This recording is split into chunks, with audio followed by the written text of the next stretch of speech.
war. The one they say no living man can kill. Hello, everybody. Welcome to the Writers Showcase number 9. Happy to have everybody. Allow me to bring in two of our guests. One of them is late. Hopefully he will come sooner.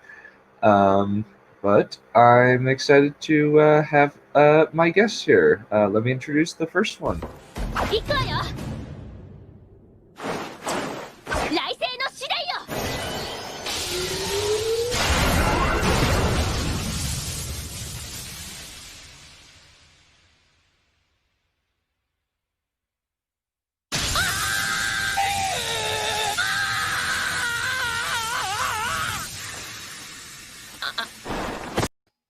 Hello, everyone.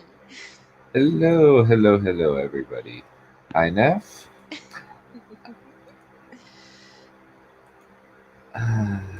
And we have one more guest.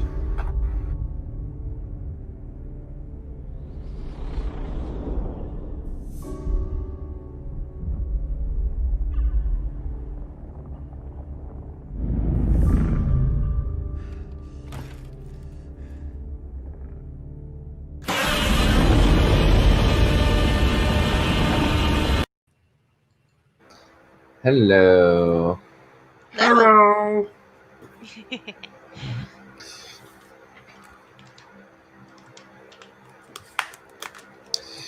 Alrighty. So,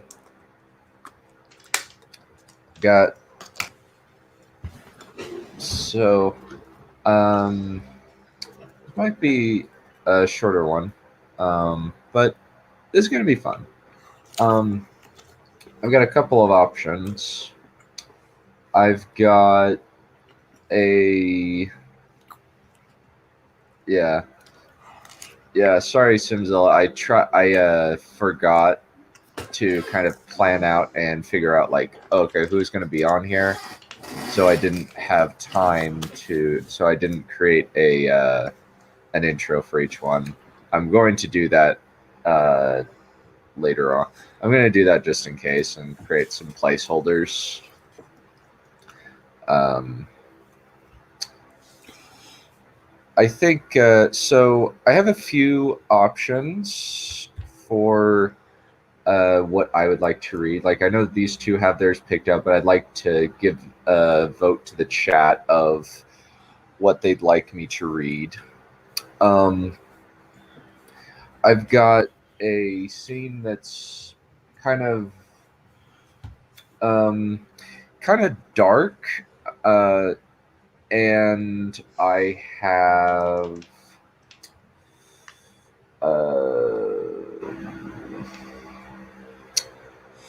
I'll be right back. Okay. Okay. And I've got a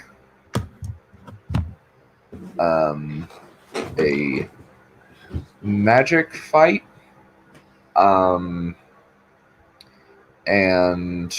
I've got my sci-fi audition piece for Smudcast, where my those are my options. So let me post that in the chat.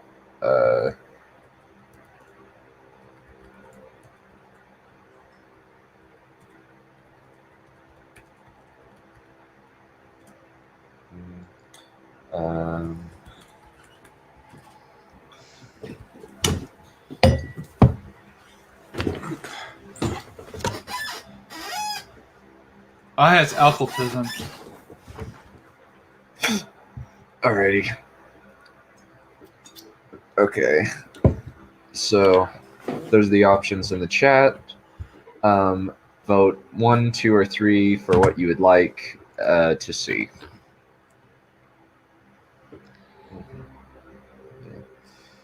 I'm thinking, like, I imagine that Kaiju Go would probably like something with Rodan, since that's his favorite. 3. Okay. Well, my favorite entrance from the MonsterVerse, anyways. Yeah. Well, I want to hear your sci-fi edition piece, personally. Alrighty. You Looks guys. like a lot of people are voting for it anyway. Alrighty.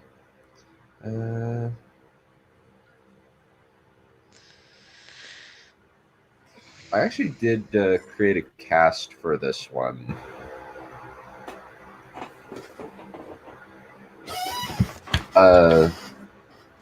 Oh. Okay, Space Junk is voting for Dark Scene in Prince of Winter. I'm sure.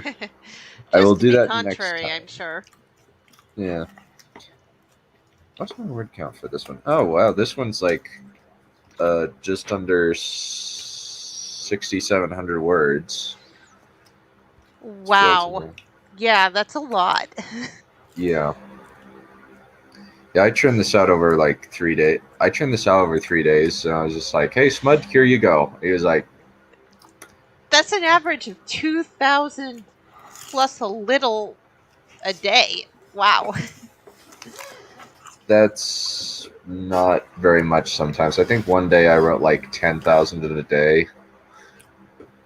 That's Um, not bad. Sweet merciful fucking Christ! I'd be lucky if I even write 100 in a day. I I have like the worst writer's block. Well, I know that in the last, let's see, 2 days, I've been able to get 1,000 words a day on one of my projects, and then about 1,000 on a couple other stuff too. So, Alrighty, I've got it. So, whenever y'all are ready. Yes, So- You're I a am. Dr. Crow show off. No, I'm a bit of a show off. Yeah, I'm a professional writer at this point. I'm trying to make it a job, so I gotta at least like match some of the big writers in terms of my word count output. yeah. Maybe you should, like, I don't know, drink some of Stephen King's blood, and his insane writingness will transfer to you. Some Um, religions certainly think that'll happen. Yeah, thankfully I'm not part of any religion that believes in that kind of craziness. Yeah, How dare thank you. God. I'm How, not either. how dare That's you, so good sir. stupid. That's culturally insensitive. How dare you? You mean you're part of Fuck no. one?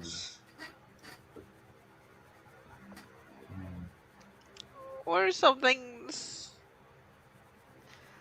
Alrighty. Hmm. Alrighty. So Neff or Kaiju God can go first, and while we wait for Kata Wolf, I hope that he comes. I think it's a he. I make sure to tag him. He should be here soon. Yeah, he should be. So, Kaiju, you want to go first or should I? I think that you should go first, Nefarious B.I.G.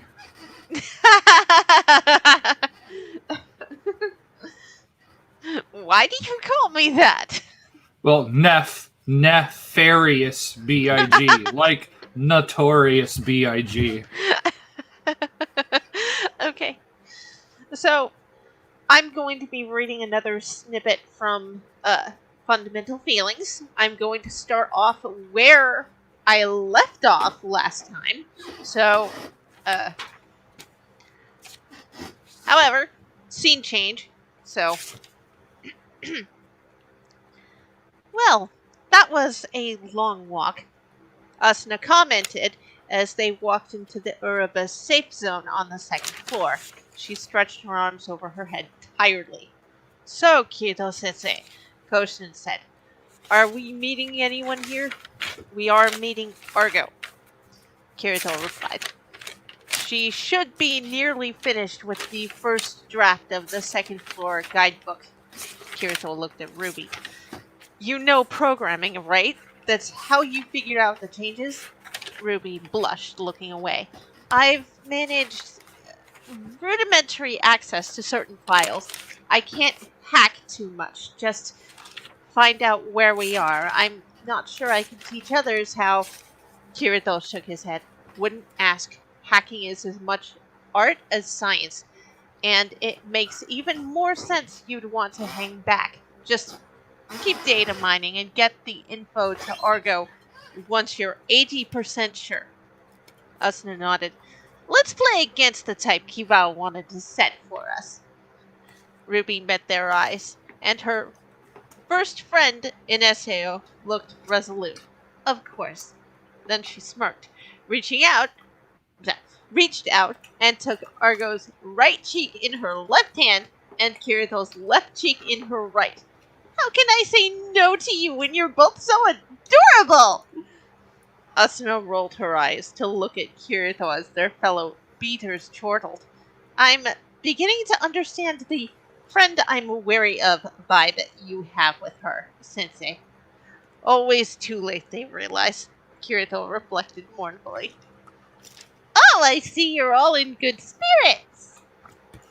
In an instant, Ruby had released their cheeks and was as enthusiastically pinching Argo's.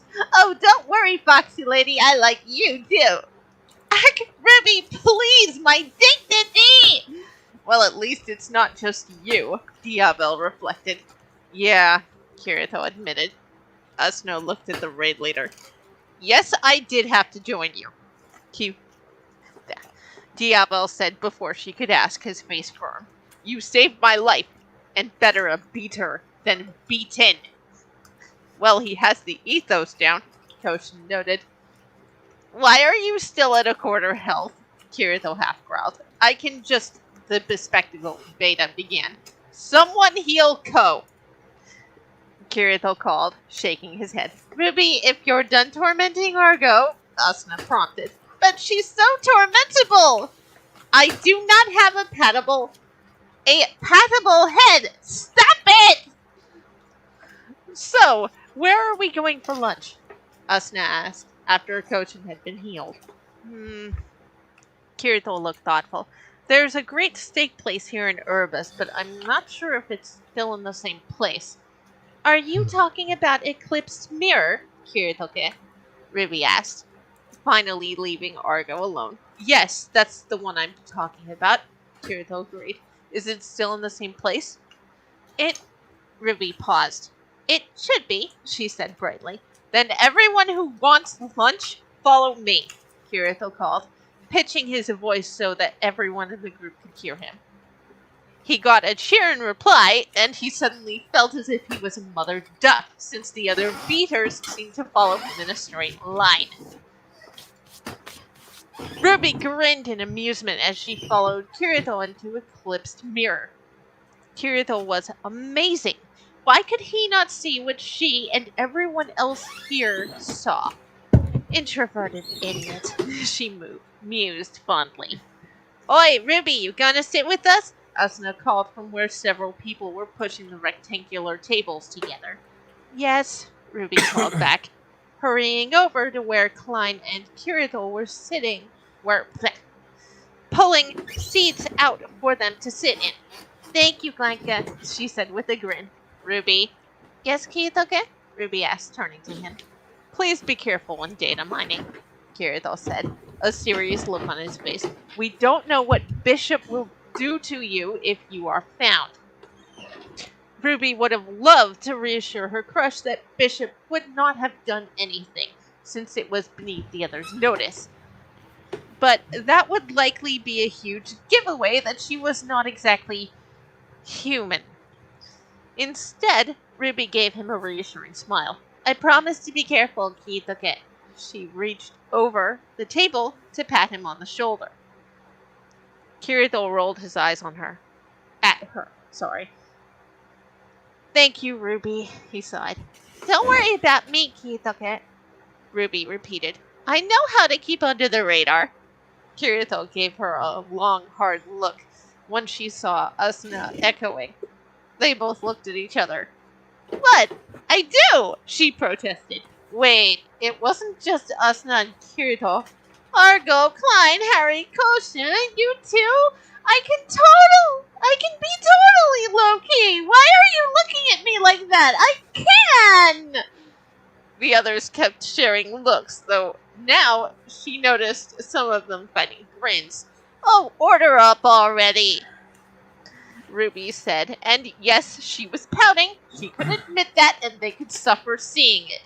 She's adorable when she pouts on purpose, Asuna stage whispered to Argo. Once Koshin started laughing at that, the whole table was pretty much done, and the poor waitress had to set down the ale and give them a few minutes before taking their order. Even Kirito let a smile past his disengaged auto emote. So, Asuna said once everyone had finished eating, what is there to do on this floor? I know that there are various quests, but is there anything specific? Kirito turned to Argo. You're the one in charge of the guidebook. Argo pulled her notes out. Let's see, shall we? Everyone else leaned in closer. Argo took another few minutes to page through her notes. Well, there is that extra skill quest, she said slowly. But I would only recommend that those who actually plan to use the skill take the quest. Kirito sat back in his chair as he thought about it. I suppose it all depends on how everyone here wants to build their characters. Can skills be combined or something? Asuna asked. Ruby giggled. I'm glad you asked, Asuna. She grinned wisely. Let me use an example. Poisons and potions, Kirito prompted. Ruby sent Kirito an annoyed look as she sighed. Yes, poisons and potions. Poisons and potions can be made if you have both the cooking and mixing skills. Ruby went back to pouting. Then there are the skills for blacksmithing, Koshin said, picking up where Ruby left off. If a blacksmith has the polearm weapon creation skill and one-handed weapon creation skill, the blacksmith can forge halberds. And then there's what you can do if you have the carpentry and the skill and the sewing skill, which allow you to build beds and sofas. Argo finished. Wow, I had no idea, Asuna breathed. So, there's actually a lot you can do, depending on what skills you have equipped. Sword skills, weapons, and abilities can all be unlocked depending on what skills you yourself choose to have. Kirito agreed. But, and this is important, what you can do depends on how you want to play. No one can force you to play a certain way. Asuna nodded slowly in understanding, and Kirito could see in her eyes the cogs turning in her head as she started truly planning out her playstyle. God, how Kirito loved that his newest close friend was a blank slate. No, don't make me go out there! Ruby turned toward the sound of a terrified voice. That sounded like one of the much younger players under her care. Ruby set herself to casually make her way over to the group of 4 near the edge of Uruba's safe zone. Once Ruby judged that she was close enough to intervene and saw that it was a group of 3 older and larger players standing around the younger, trying to push the girl out of the safe zone, Ruby felt her emotional processors heat up in anger. Ahem! Ruby smirked darkly when the 3 older players jerked at the sound of her voice and pulled away from a girl that looked no older than 12. Upon seeing the younger player's age, Ruby followed Kirito's example and mentally toggled auto mode off. These assholes didn't deserve Miss Nice Ruby. What is going on here? She growled, mentally thanking her crush for teaching her the basics of the fine art of intimidation.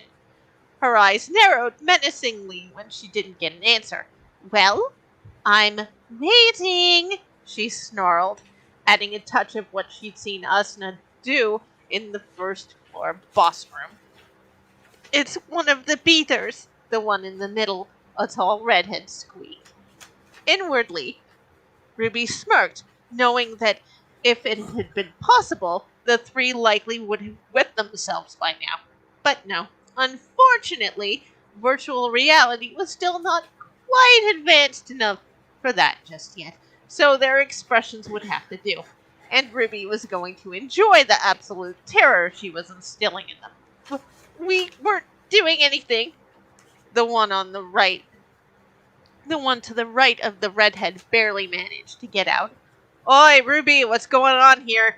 And like that, at the sound of Kirito's voice, Ruby snapped back to her cheerfully playful self. I was just about to find out, Kirito. Ruby replied cheerfully. Oh, hey, you brought Asuna-chan, Argo the fox with you. Ruby, don't you dare. Do what, Argo? Ruby asked innocently, her red eyes going wide. Ruby!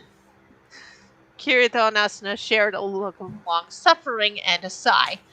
Now, Kirito said, taking a menacing step forward. What is going on here? And somehow, his question was even more terrifying than Ruby's had been. We were just leaving, Peter-sama. The player on the left squawked as he grabbed the other two and pulled them out of the safe zone. Once Ruby was sure that the three troublemakers would not be back, she stopped chasing Argo and approached the little girl. Did you get lost trying to sightsee? She asked, mentally toggling her auto emote back to the on position. Something like that, the little girl agreed, looking up at Ruby through her bangs shyly. Ruby froze for a moment, her fingers twitching. So cute! She squealed happily as she pulled the younger player into a hug before pinching the girl's cheeks. Ruby, Kirito said in warning. Aw, but Kirito can't. Ruby pouted up at her crush. I promised to feed her and water her. Ruby, Kirito repeated testily, his eyes narrowing. Put the girl down, he said tiredly. Ruby's pout deepened. Fine. She put the little brown-haired girl down on the ground. Ruby turned her attention to the young player. So, kiddo, what's your name? Silica, the girl managed. Ruby looked at the others. The unspoken rule was already developing. Call people what they want. It was the least they could do after a certain someone had taken away their preferred avatars. Way to help people immerse, Daddy dear. Ruby griped internally as Koshin knelt by the girl. So, Silita, I am Koshin, the quiet one. Because Ruby can make you talk too easily, Kirito-sensei, that's why. Kirito closed his mouth. Tough but fair. That guy called you beaters, Silica said, looking around at the group, and her eyes widening. You guys beat the first floor boss? Heck, Klein said, draping his arms over Asuna and Kirito's shoulders. Asuna and the Black Swordsman here struck the killing blow while we covered their butts. Asuna turned to Klein, narrowing. Only the quantum of respect I have for your skills and our mutual tutelage under Kirito-sensei prevents me from harming you. I'll set up a spar with her, Kirito threatened, face set in the deadest of pans. I love you do, Klein said, turning the casual touch into a hug. Arg!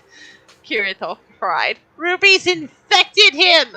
Composure, Asuna, the redhead growled. Remember Mother's lessons. You can destroy him later. Silica, if anything, seemed encouraged by all this. She wrapped her arms around Koshin and moaned. Help me! This was supposed to be my distraction, and now I just want to get home to Mom and Dad and my cat and the games club at school. Koshin patted her back and looked at Ruby. Ruby then joined him in looking to a now-released Kirito who was straightening his clothing. When he caught their glance, Kirito closed his eyes and sighed. Some things could even override auto-emote settings. All right, beaters, form parties for questing, and we're taking turns helping Silica get comfortable. Yay! Most of the beaters called, and Silica joined in. We got some mascot! Ow! Harry won! We are not risking the lolly effect. Oh, good point, Rubes. Withdrawn. Thank you. I don't want chibi merchandise of me out there. We shall have words with anyone that try. Thanks, Connie. Kirito turned to glare at Ruby, and Ruby smiled at him. Blame me. It makes me stronger. And that's the section. Pretty cool. Well, we have our other guest coming on. I do not have an intro. I will make one, but here's the placeholder for now.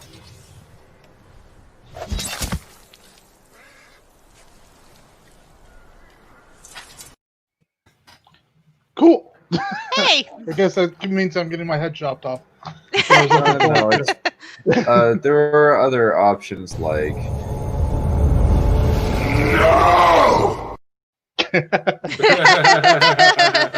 yeah, I've got a bunch.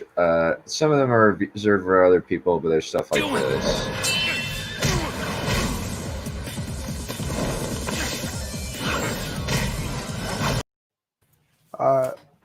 G.I. Joe Renegades. Huh? Yeah, I'd never watched that show. It's actually G.I. Joe Sigma 6. Oh, okay. Oh, I Close. got that one. Close though. I have I have visuals to go with mine. They're all storyboards, so they're incomplete, but kind of like since it's a comic book. Should I do a screen share? Yeah, sure. We just barely got finished reading Neff's section, so we're just getting her feedback at this point. Okay, yeah. Sorry. No, you're totally fine. I like it. I think the character interactions are very good with this one. Thank you. That was solid. Very solid. Sorry, like SAO is just personally not. It wasn't badly written. It's just not my thing. That's No, I agree. The anime is worse than the light novels. So trust me, I get it. So for the lulz, I'm gonna show off Kaiju's entrance.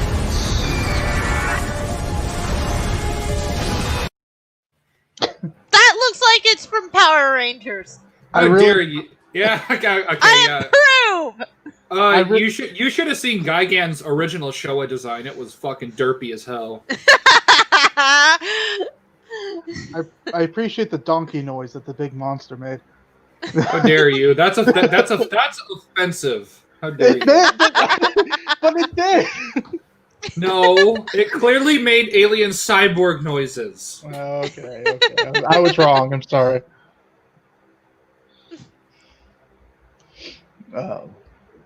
Alrighty. If you want to screen share, I get that set up while Kaiju God / Jake the Surgeon reads his stuff. That would be great. So, I mean, quick question: how long does it have to be? Because I have 3 short stories that I wrote. How long ago? I believe you said we have 20 minutes. Yeah, 20 minutes. Yeah, I don't have to be anywhere until 3. So take your time. Oh right, yeah, you live in the mountains, so yeah. Yeah. I guess I can. I'll read 2. I'll read 2, not 3. So this is something that I have written down, like not typed up, like actually physically written, that I managed to scrounge up last night. Oh, nice. So I'm exposing something that should have been locked away, like the Ark of the Covenant. Alrighty. Just as like a test, here's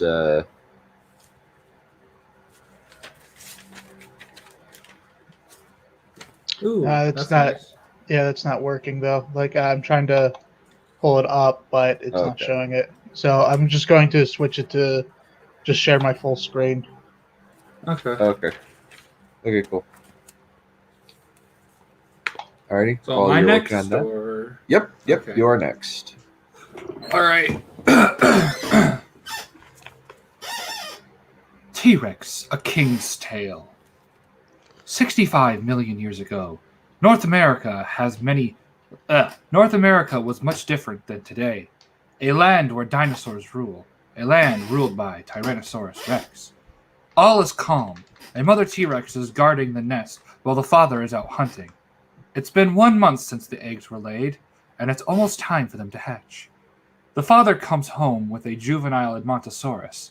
Just in time, too. The eggs have hatched. 5 baby T-Rex stumble out and see the world for the first time. 4 females and 1 male. A rare occurrence. This story will be following the male named Tyranna. After a few days, the mother goes out hunting, while the father stays and looks after the young. Tyranna and his siblings will be dependent on their parents for the next 5 years. Even with both parents guarding the young, only 1 in 4 will survive. Curious and intrigued by a butterfly, Tyranna chases it, running and jumping, trying to kill it. Though this looks like play, it's helping Tyranna early on with his hunting skills.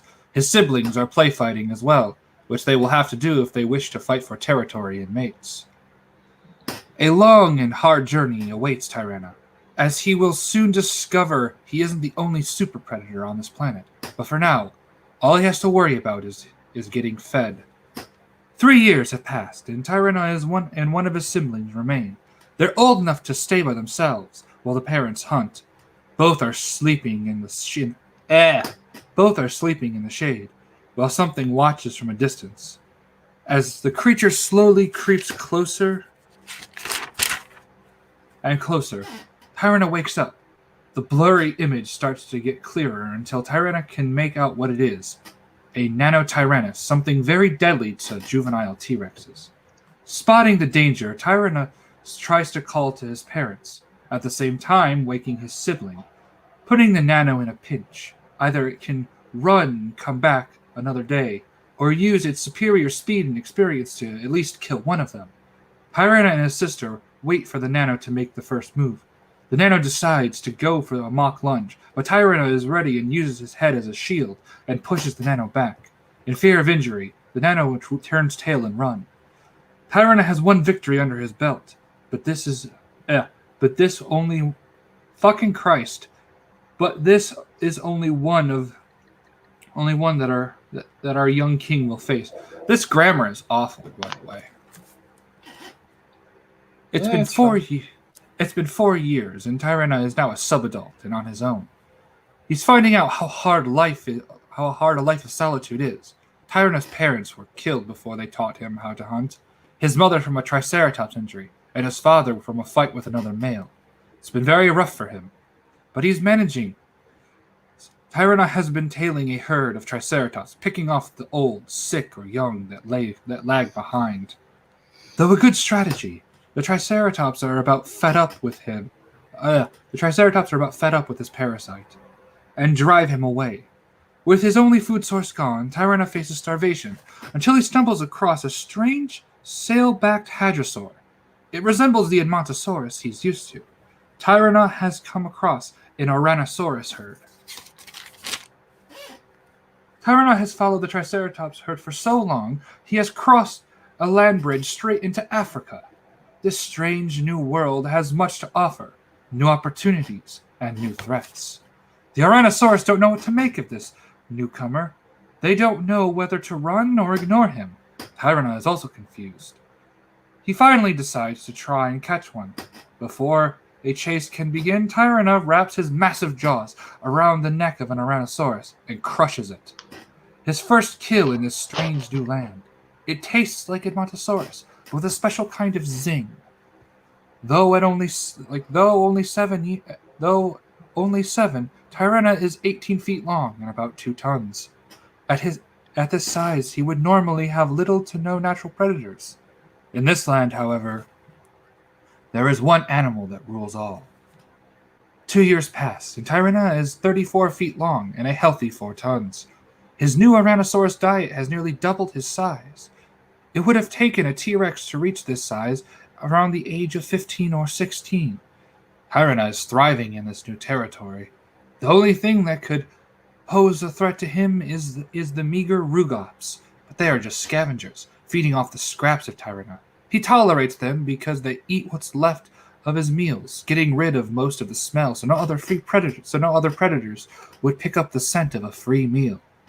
Something's wrong, however. The Rugops aren't around. It seems as if they've run off, like something has scared them away. Tyrana is woken up by a loud roar. He's heard it before. The roar of the mighty Carcharodontosaurus, Africa's top predator. Its footsteps get closer and closer. Tyrana wants to stand his ground, but his instincts tell him to run. Before he can make any decision, the Carcharodontosaurus has already arrived and wants Tyrana to get out. At 47 feet long and 7 tons, Tyrana has no chance against such a behemoth. With no choice, no chance. Tyrana runs away, leaving everything he worked for behind.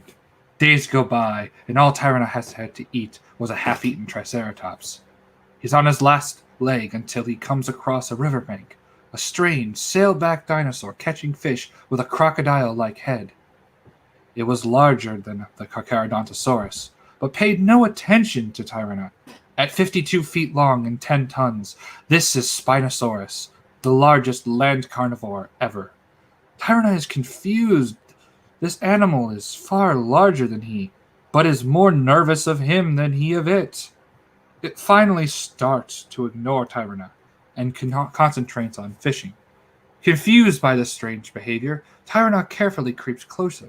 The giant fisher slowly backs away every time Tyrana gets closer. Tyrana backs off and observes this strange beast. The sailback dinosaur catches fish, flings them upon the land, and using its long, powerful arms, shreds up the fish before eating it, though it only eats half of it. This very odd behavior is strange to him. He's used to eating almost all of his kills. To see a predator be this wasteful seems like a stupid strategy. Even more odd is the fact that it doesn't even care when Tyrana steals the half-eaten fish for himself. Confused but not complaining, he is finally eating, and eating well. After 3 months of living off scraps, Tyrana decides to leave and find new territory.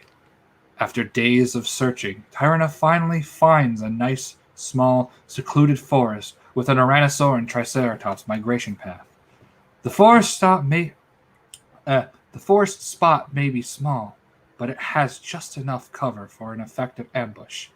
A small paradise for a young, brash T-Rex. Just in time, too.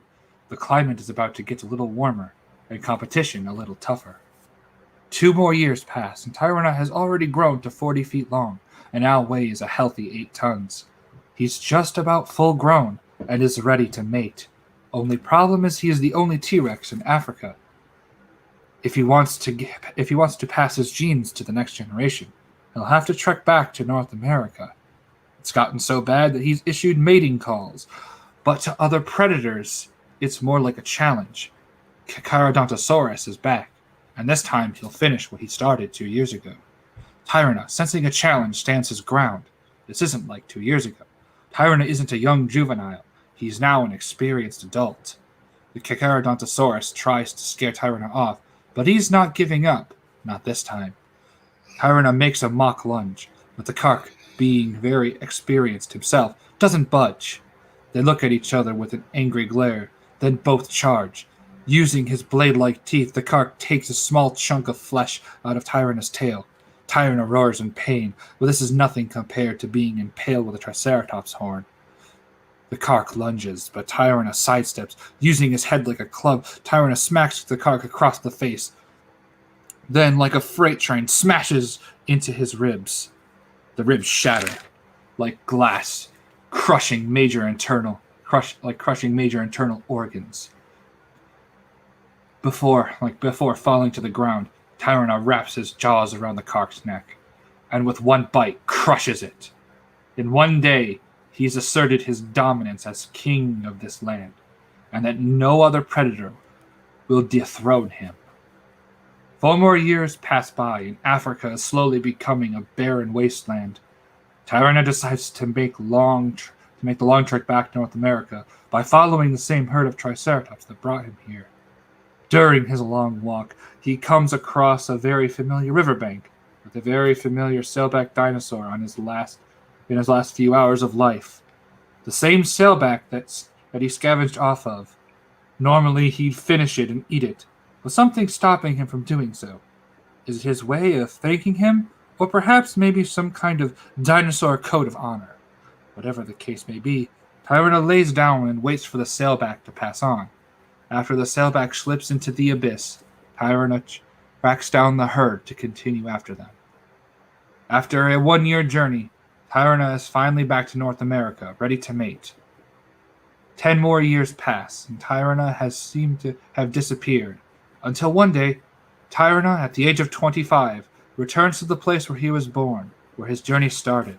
The familiar scent of his parents and siblings are somehow still there. His body weak from years of fighting and hardship, he lays down to rest. That night he dreams of everything he's been through, and finally slips away into the everlasting night. Alright, so you want story Nice. do you want story 2 or story 3 for the last one?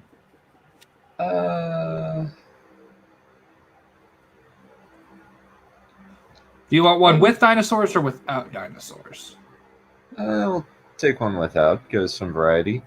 How's your prep going, Caught a Wolf?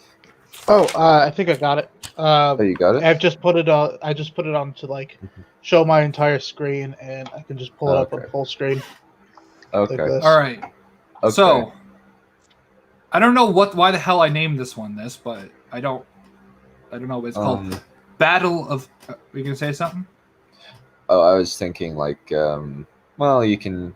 Well, since like I think that was actually very good. Oh, really? Yeah, Yeah, I was actually going to remark a little bit on that.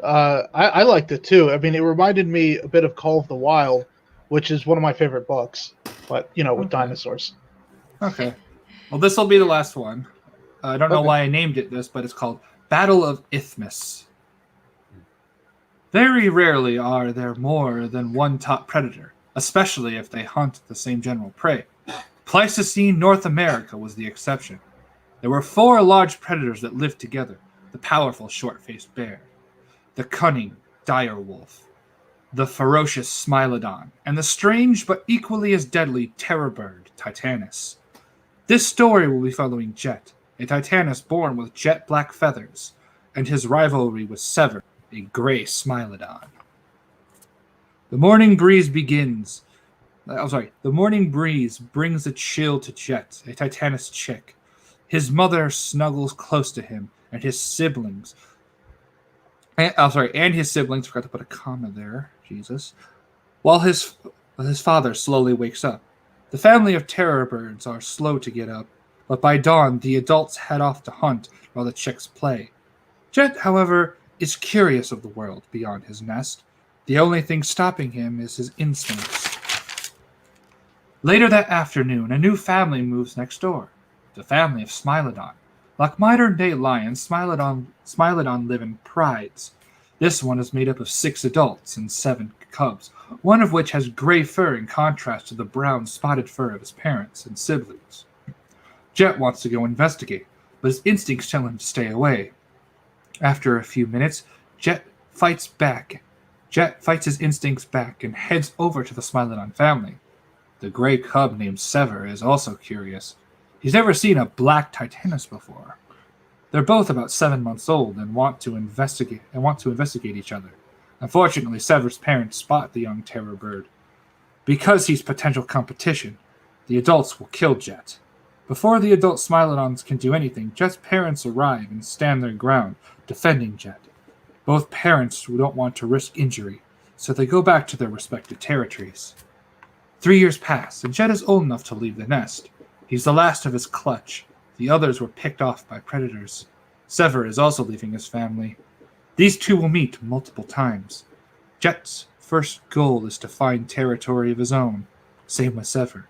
For the first time in 3 years, the two meet. The curiosity is gone. Now they feel nothing but hatred between them. Not wanting to risk injury, however, Sever gives up the spot. 6 months pass, and Jet has established himself as the top predator of his territory.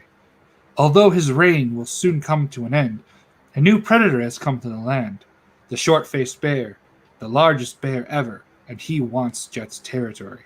Confronted by this monster of a predator, Jet doesn't stand a chance, and runs as fast as he can. While this is a place where dinosaurs still rule as the top predator, Jet and others of his species aren't the top predator. Homeless, Jet decides to head south towards Texas. After a 4 months' journey, he finally finds a nice quarry with a cave and a migration path. He's arrived just in time, too. A herd of horses is passing by. Jet hides himself behind a rock, ready to ambush. He spots his target and takes off at full speed. And before his target can react, Jet drives his beak into the horse's neck, killing it instantly. Later that day, Jet sees an all-too-familiar sight, a gray-furred Smilodon. Sever traveled far and wants Jet's spot. Jet, however, won't give up this spot. Unlike his confrontation with the bear, Jet is on equal ground with Sever. The two square off with each other. Sever lunges. Jet sidesteps and gashes Sever with his beak. Sever slashes him with his claws, but Jet sidesteps him again. Out of steam, Sever walks away with a minor injury, and Jet returns to his cave. 2 years pass, and Jet has moved to a new location. Due to climate change, he now lives in a remote forest a few hundred miles off the forming Isthmus of Panama. Jet will soon have to move again. The herds are moving south. After a few days, Jet follows the last remaining horses of North America to the almost formed Isthmus of Panama. Jet can't shake a familiar feeling until he turns around. Sever has also been following the herd and has no intention of sharing. The two predators won't back down this time. Only one will come out alive. Both let out a battle cry and charge each other. Sever slashes deep into Jet with his claws. Jet shrieks in pain before piercing the cartilage between Sever's ribs with his beak. Sever fights through the pain and bites one of Jet's wings. The Smilodon's bite force isn't strong enough to rip it off, but it does crush most of the wing bones. Sever lunges, claws drawn, and sabers ready. Jet, using his powerful legs, kicks Sever in the chest. His foot claws gash massive wounds into Sever. Both are wounded and tired. Despite having a better respiratory system, Jet is running out of steam. Sever isn't much better. With one last lunge, Sever is outmaneuvered as Jet jumps out of the way. Then, with one powerful strike, he drives his beak into Sever's shoulder, shattering his scapula. Sever collapses under his 600-pound weight as Jet repeatedly pecks him until he hits his neck. Sever staggers a bit before dropping dead. Jet gathers himself before moving on. After a long trek, Jet has finally reached his ancestors' homeland, South America. It's a strange land where giant ground sloths and mace-tailed armadillos roam. Perhaps the most important to Jet, a land where dinosaurs. There's a little quote. I don't know why I put this myself. It says, "Birds are dinosaurs," as the top predator. While Jet is smaller than the native terror birds. Jet is smaller than the native terror birds. But he'll manage, as he always has. The end. Nice. Neat. I understand that grammar struggle. Yeah, I do. I relate that was very really hard to that. Good, though. So, I like really? both of them. Yeah. Really? Oh. I just thought they were just kind of mediocre, personally. They're unique. Not They're many definitely in a peop- different style. Yeah, not many people write in this way. Oh, yeah. Sorry, go ahead. Oh yeah, no, I've actually wanted to. At one point, I wanted to write something in the same kind of style, where like taking the perspective of like an animal and trying to write as them, It's difficult to do because you don't have the human element to it, so you have to change your entire perspective of like what you're doing and really Yeah, think as a creature. it's hard because it's alien to us. We can talk things out if we want to, which most of the time we will, but And animals can't talk at all. and you know, dialogue isn't really an option unless you want to get real goofy. Yeah. Yeah, And I oh. unless you want them to all speak a universal language, which I don't know why they would. Well, I mean, I think they speak the universal language of loud noises and dangerous smells. Yeah, but that doesn't translate well to words, is what I mean. Well, yeah, I think there's a real art to that because, Yeah. like with stories like this, I think having dialogue would actually take away from the experience. Yeah, And so, but understanding the use of smells and loud noises and how they would communicate in reality, while also giving kind of an insight to the creature's mind and what they're thinking, it really helps understand like the situation, what's going on, and like you can still empathize with them even if they're not human, like in any strict in any sense of the word. yeah. Paleontology has just always been a big interest of mine since I was like Oh, 6. yeah, I completely agree with that. Dinosaurs are fascinating, so are all ancient creatures, I think. I guess maybe that's why I'm able to, I don't want to suck my own dick here, but I guess maybe that's why I'm able to do it and some other people aren't, maybe. I've never tried, so I well, don't here's know the thing. if I I wrote that in my first year of college. I'm sorry, all 3 of them are like my first year of college, just to pass the time by. Oh, nice. That's cool. Yep. I really need to find my own creative writing project from college. I don't know where it is anymore. I was gonna look for my very first story that I wrote when I was like 6th grade, but I couldn't find it.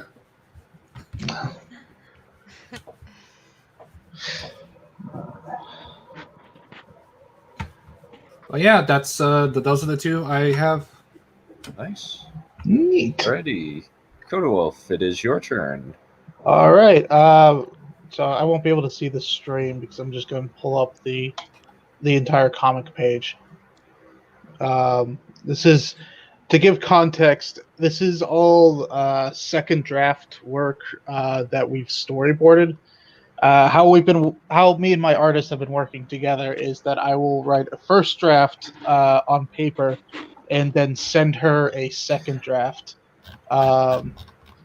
Where I work out a few of the problems, but there's still some issues that I've found here and there that I want to change. And on this first page, I'll be right back. Okay. On this first page, you'll see that we're using a stock photo of a city in place of what we plan on putting there instead, which will all be hand drawn. But let me know when you want me to start. Go whenever. When I was in school, they taught us that many, many years ago, heaven and hell fought in a great war that spilled out across the world. God won the war and took pity on the devil and his creations and allowed them to come to earth to redeem themselves of their sins and face oblivion. School also taught me that I was too pretty and dumb to be successful by business and law, and I was better off as a dancer or an actress, or like any dumb kid. I believed them for a time. All hellspawn are evil. Never trust the Fae. Night creatures only see you as food. However, I know now that life is more complicated than that. There are no absolutes. God did not win the war. No one won the war. This is just life here. We live in a world of monsters. In this world full of monsters, you either become a monster or you learn to work with them.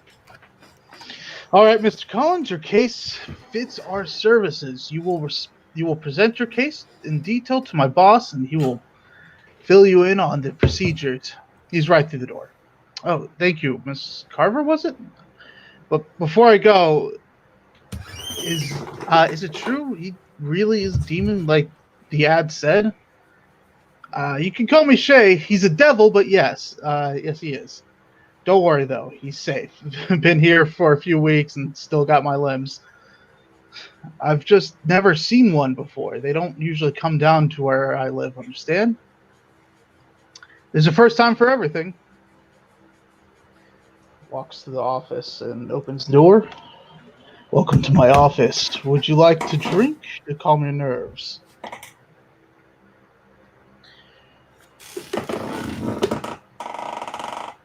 Emrock prepares the glasses as Collins stands by the door. I suppose I could use a... Oh, okay then. Collins continues to stand by the door nervously as Amrock drinks his own. Should I sit down? Of course. We will start by going over the policies. I run respectable legal business here. You can find my partial citizenship certificate framed on the wall there. I operate under the full confines of the law, and any requests to pursue work outside of those confines will be met with immediate expulsion from my office. I do, however, offer monster slaying in addition to a full investigation for a substantial additional fee. If my partner or myself is injured during these investigations, you will be partially responsible for the medical costs. Do you have any questions about what I have told you, Mr. Collins? How do you know my name? The walls here are very thin. From the other room. That's not a metaphor. Oh, I had thought. Never mind. How are you doing that with your speaking without moving your mouth? How many inane questions do you wish to waste my time with? Stay on task, or I will have you leave my office immediately. Please don't kill me. I desperately, need help, and police aren't doing anything. The only thing under any danger here is my patience. Calm yourself and look over the paperwork and read it over carefully. Do you have a light? Amrock waves his finger in the air, creating arcane symbols with magic. His fingers then light on fire. Yes, I see. Sorry, I have to really lean in to see some of these. These are quite expensive. The prices of hiring a specialist, I'm afraid. Now, if you'll turn to the next page, you'll see a waiver stating that while everything we discuss remains confidential, my assistant will be recording everything we say onto typed pages. This is for my own protection, in case you choose to pursue legal action against me. I read that out of order. Thank you. Of course, now if you look here, we'll see that these are my rates in both standard investigations and a few other special services. Protection? You? What do you need protection from? Plenty, but in this instance, it's protection from the paladins who have been trying to find an excuse to kill me for years now. Now, if you've read and understood that portion, please sign below. I feel like I'm about to sign my soul away to you. A common concern amongst you humans. Be reassured, however, I can only barter for your soul under your express knowledge and consent. You have your holy benefactor to thank for that.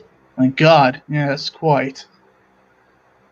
Now, once you've finished signing the rest of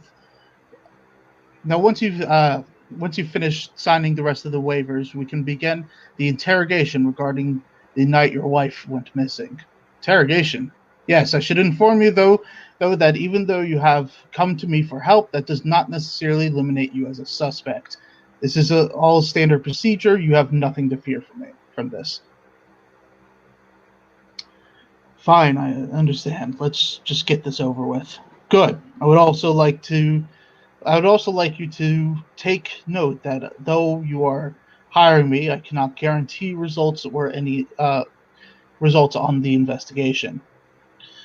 Neither can I guarantee the retrieval or safety of your wife. Then what's the point of even hiring you? Why shouldn't I just go to the Paladins? Again, if you can't give me any more fuck.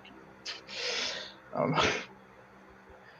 because human, what could be better at catching a monster than another monster?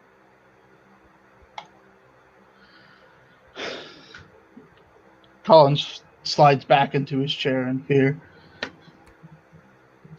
Damn sin whore is what you are. Enough foolishness. Let us begin. I suppose you're right, though. You may be my best bet.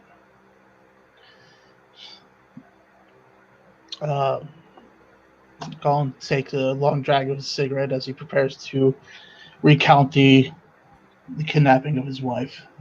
This all happened Thursday. Thursday night, only 2 days ago. We had both gotten home late that night. I was working, and she had her book club with her girlfriends. It was a full moon that night, correct? Yeah. Why? Why? You think werewolves are involved? No, most werewolves are active regardless of the moon phase. Continue. That is a repeat frame. It had been such a normal night. We were both pretty tired, so we went to bed pretty quickly. Did you and your wife eat dinner before bed? Do either of you have any kind of special diet? We didn't eat together. I ate something quick on my way home. And she ate at her book club, but no special diet. Is that important? Some rare cases it could narrow down the search. Were your windows locked before you went to bed? No, neighborhoods like this, you don't generally need to. I hadn't thought. Look, I don't think that. Focus. The question wasn't meant to accuse, just determine if tools or magic were used to enter your home. Oh, right, of course. It happened so fast, I couldn't do anything. I was sound asleep, and 1 second, and next, my wife is screaming her head off, and she's wrapped in these bloody tentacles. Can you describe these tentacles? Were they large and tapered at the end, like mine, or were they thin and flat? Thin and flat. I think they were wet and slimy. It looked like blood. Their shape was weird, like something you would see from a science class. I tried to get my gun, and it was a 38, like the kind you detective types use. Well, maybe not you. The cops took it for evidence. Anyways, I dropped the damn thing after firing off a shot into the wall. I had never actually used it before that night. Did you hear any noise reacting to the sound of the gunshot? Something resembling discomfort or agitation? No, nothing. I could barely hear anything after that shot, except for my wife's screams. I dove for her, and she grabbed onto me. Her nails bit into my skin. The look. Oh, God, the look on her face. I can't stop seeing it. Her eyes, they were begging me to save her, and I couldn't. The marks on your arm, could you show them to me? Sure. I was trying to get a foothold to pull her back when she was suddenly yanked upward out of my grasp, and I lost my grip. Was she whipped upward, or was she pulled up as if from a greater height? Pulled up, like as if she was flying upward. It was so fast, I couldn't save her. I couldn't. I swear I couldn't. I recognize that you are emotionally distraught, but I need to ask you to regain your composure. I still have several more questions I need to ask you before I can let you go. I understand. Just give me a minute. Will another drink help you gather yourself? Yeah, sure. A few hours pass. We appreciate your cooperation in your business, Mr. Collins. If you may, my assistant will show you out. Now, we need to reach you, where can we find you? I'm staying at the Days Inn in room 12. I'll help you get a cab back to your room. You'll find her, right? Of course we'll find her. You hired the best in the business. Good, good, that's good. Amrock looks down at them from the window as he gets into the cab. He's on his way back. What are you feeling? Optimistic. Should be an easy case. Most creatures of the night aren't stupid enough to drag a woman straight out of their bed. We have plenty of leads, it seems. Help me finish this off, will you? Sure, but you shouldn't be giving our clients all of our alcohol. It gets expensive. Inebriated clients are more willing to give personal details about their life. The additional information is well worth the price. Amrock grabs the floating eyeball from the air and tosses it to Shay. Yeah, but still, the liquor store owner keeps giving me weird looks ever since he barred you from going inside. I will not be told how I can and cannot use my tentacles by a mere human. Now take a look at this. You think we'll be able to? You think we'll be able to save his wife? There's no ransom. She's almost certainly dead by now. Real optimistic. Her status doesn't affect our task. Status doesn't affect us. Our task is to find her and slay what took her. Watching a grown man cry like that really bothers me still. What do you think? He's telling the truth on almost everything, though he lied about how often they had sex. What does that tell you about the relationship? Any number of things. He could have a low sex drive or just be uncomfortable having sex with the pregnant wife, which is pretty common. Could be useful. Keep it in mind. Let's head to this house. Bring your gun just in case. We are taking the van. It's too far to walk. Ugh, I hate that clunky old thing. And clean your desk while when we get back. It's filthy. I'm starting to think the only reason you hired me was to be your personal chauffeur.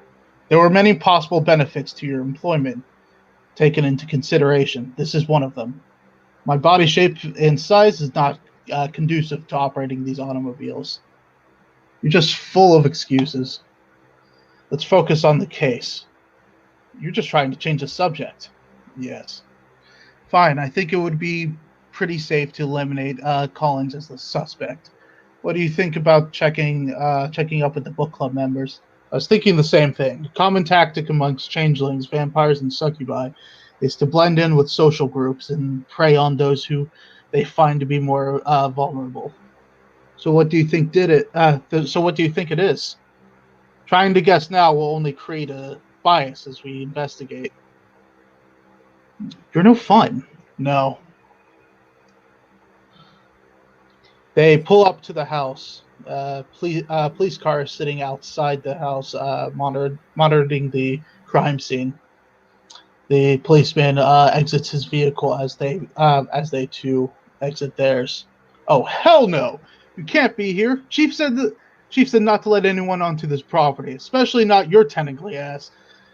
The first one we put on our suspects list. Ah yes, because I have tentacles. Stunning detective work.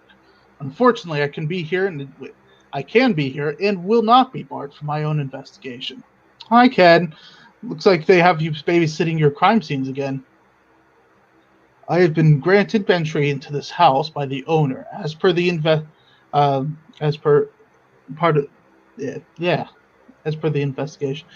You have no legal right to stop me from entering. I don't get why you hang around his kind, Miss Carver. They are nothing but trouble. Don't worry, Ken. I'll be sure. I'll make sure he behaves himself. Miss Carver, I really prefer if you call me Officer Richardson when I'm on duty. Hold on, I'm coming with you, if you insist. Neither of you are any fun. Can we get some light in here? Dawn, he sees better in the dark. Weird-ass magic eyes. Enough, we have a job to do. Show me to their bedroom. Oh my God. Looking at all the aftermath and how he described it, I can't imagine experiencing that. Look for a Look for a planner or diary for the wife, Shay. Richardson, what have the police already taken in as evidence? I don't know, man. I'm not on the investigation team.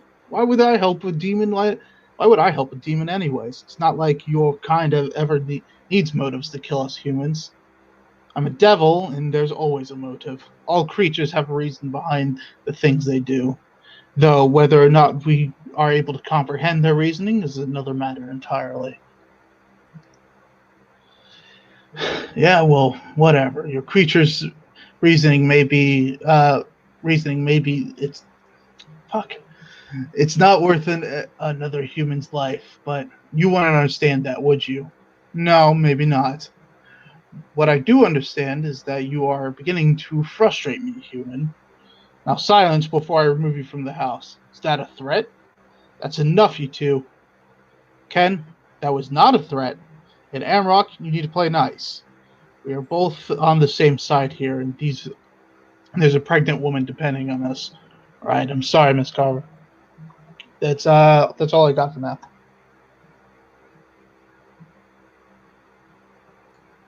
That's it? Nice. Whoa. Okay. Streamception. Yeah. All right, let me. It's not finished. I've still got like 20 more panels on first draft that I need to put into Finish? second draft. Yeah. Oh, nice. I have a plan on where it's going, but I was more just stop screen. I was just more giving a preview of what I've been working on. I liked it. That was Actually. some good rat. That was some very good rat. Yeah, agree. that was very immersive. Yeah. Thank you. I there's there was a lot of mistakes there, especially reading it back. But Well, it's So just a first draft. I would expect there to be yeah. mistakes. But I'm glad you liked it so far. There's a lot more to go. Drake the Duelist has something to say. Oh. I will not be told how I can and cannot use my tentacles by a mere human. Well, that could be a useful line in another genre. Wink, wink. There's also Yeah. there's also a very amusing one right here. Oh yeah, I saw that Even earlier. though we're both siblings, it's okay if it's with you. I'm going straight to hell. Yeah. Yeah. Hey, you're gonna be along with us anyway, so it doesn't matter. Yeah. Yeah, I mean, I'm writing about devils and shit, so and a devil is my protagonist. So yeah, I'm going to hell too. Well, that's always fun. Yeah, but Oh, I hey, wanna- Wolfie. hey. And Zofats is here too, which is nice. Yeah, Zoe's cool. Yeah, she is. She's great. Alrighty. Well, I believe it's my turn. Let me pull it up. Oh. It's gonna take me a second.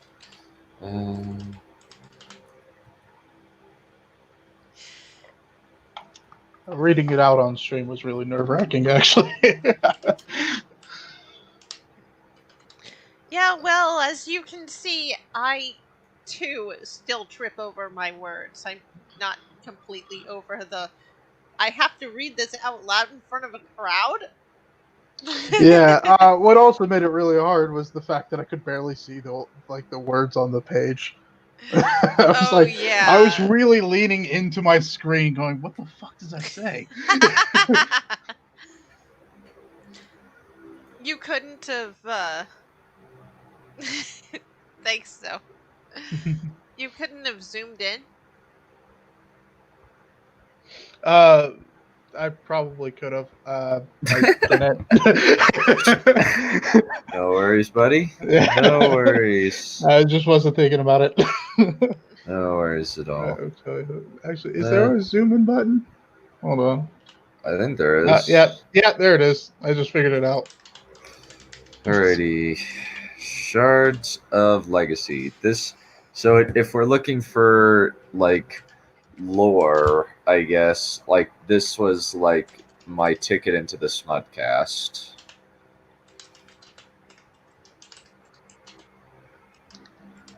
Oh, that's cool. Yeah. Why do I hear the Evil Dead spirit sound in the background? Is that mine? No. No, you're probably hearing me. I'm working on something. Or my fan. or Or my it's my- fan.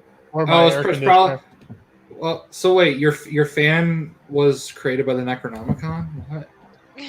It might be I my air guess. conditioner, actually. It's kind of has that sound. Let me mute myself. Yeah, it's done.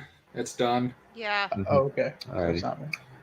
Alrighty. So, this is kind of like midway through the story, kind of jumping in partway through, and it's kind of like I wanted to kind of show that I could, like, since this was the first brainstorming session, some stuff changed along the way. So I just went off the first one. It's like, here's this. Here you go, Smut. And he's like, okay, Dig, you're pretty good. you're not a poser. Wow. I would very much like a powerful fan so they can buy my stuff. You actually missed a really interesting film noir demon comic with a tentacle monster. Yeah, thank as you. the detective. That's cool. I don't think I've ever seen that before. Yeah, there is going to be action in it, but I want to mostly focus on being a more like a police procedural, and everything's really focused on the detective part and not so much the combat. Alrighty. Ray and Finn, crouched in the brush, both focused on the Vertex-class cruiser coming out of the hidden dock inside the mountain. The ship was clearly military grade, several gunnery decks, powerful engines, and a reinforced hull made of hardened aluminium. The powerfully built swarthy ex-stormtrooper and the more athletic short Xerium warrior had been watching the ships emerge from the bay for nearly a day, one each moon cycle, making it roughly 6 since they'd been there. Ray's stomach rumbled, so she quietly slipped her mechanical right hand into her food pouch and popped a ration cube into her mouth. As soon as it melted on her mouth, the rumbling went away, but that would only last a couple hours. What do you think, Finn? Ray asked, lowering her optic and clipping it to her belt opposite her black aster on the other. Okay, this part doesn't make any sense. I need to clip this out. Her belt. Looks like there's some kind of factory down there, Finn remarked, brown eyes still on the slowly closing camouflaged entrance. I can't tell whether they're hot off the assembly line, but there's too many coming out there to just be a hiding place. Ray breathed out slowly, mechanical fingers clenching and unclenching.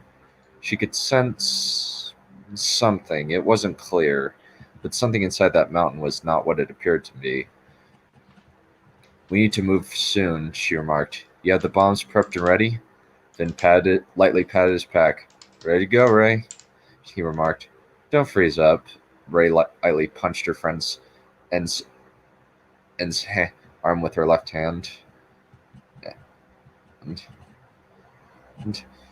I can't get out of this without you, especially if one of the mirrored was in there. I'm not going to freeze up.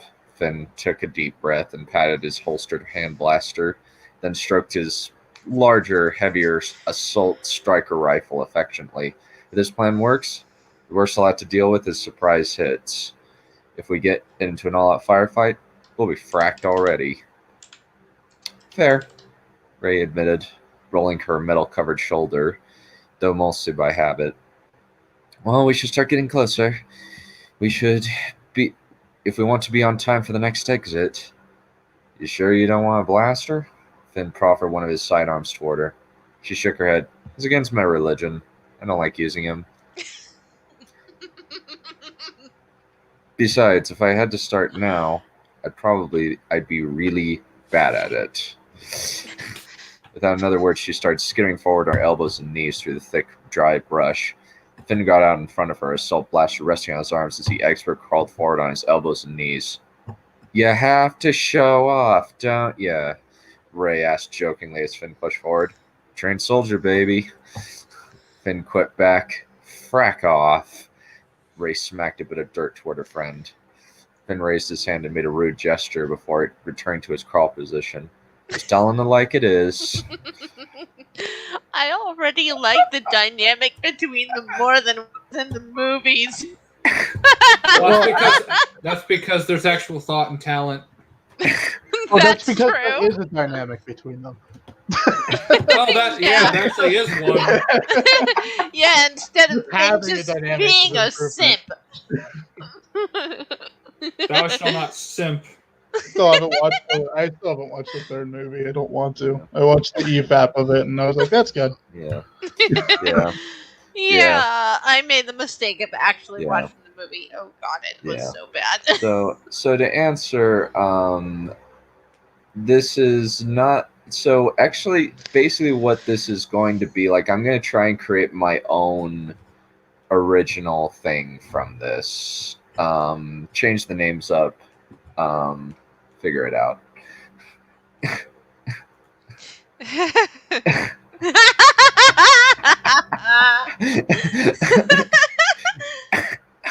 Yep. Yep. Yes. Yeah. Yes. It took a while of laborious effort, but the disparate pair managed to reach a rocky section of ground just before the carefully concealed doors. Once they were hidden, Finn adjusted the scope of his rifle and surveyed the door. I don't see any entrances. He slid back behind the rock and took a seated position. Do you think you can cut your way through? No. Ray shook her head and clenched her mechanized fist. It would take too much time and draw far too much attention to us. Guess we're gonna have to wait a bit for that damn door to open. Finn rubbed his eyes. So once we get in, we're going to have to blow the main reactor. Ray nodded, brain slowly working out a possible strategy.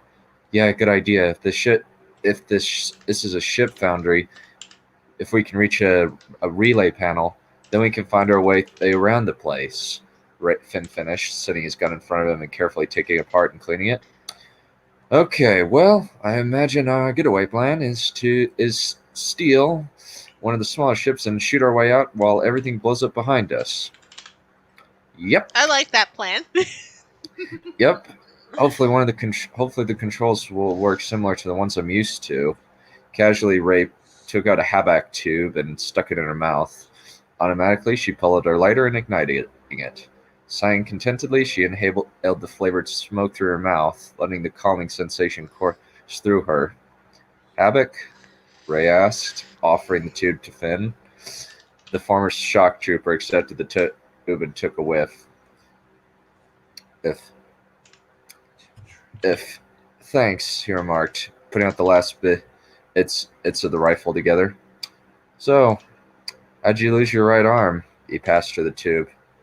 Well, I wanted to be a hero, and I convinced a bunch of my friends to do the same, Ray remarked. So did you? Finn prompted.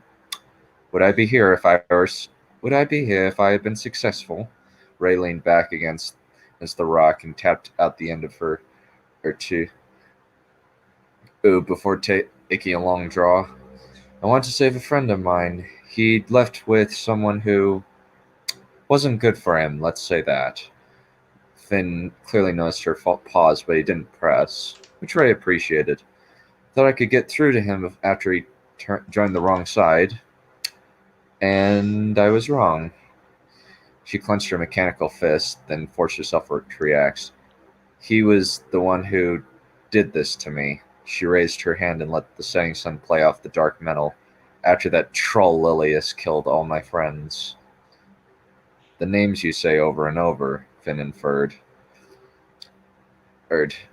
Ray gave him a sharp look, causing the ex-stormtrooper to back away and raise his hands. You talk in your sleep. Frackin' right. Ray blew a puff of red smoke into the air. Yeah, Mattias, Rab, Aisha, and Elias. All dead.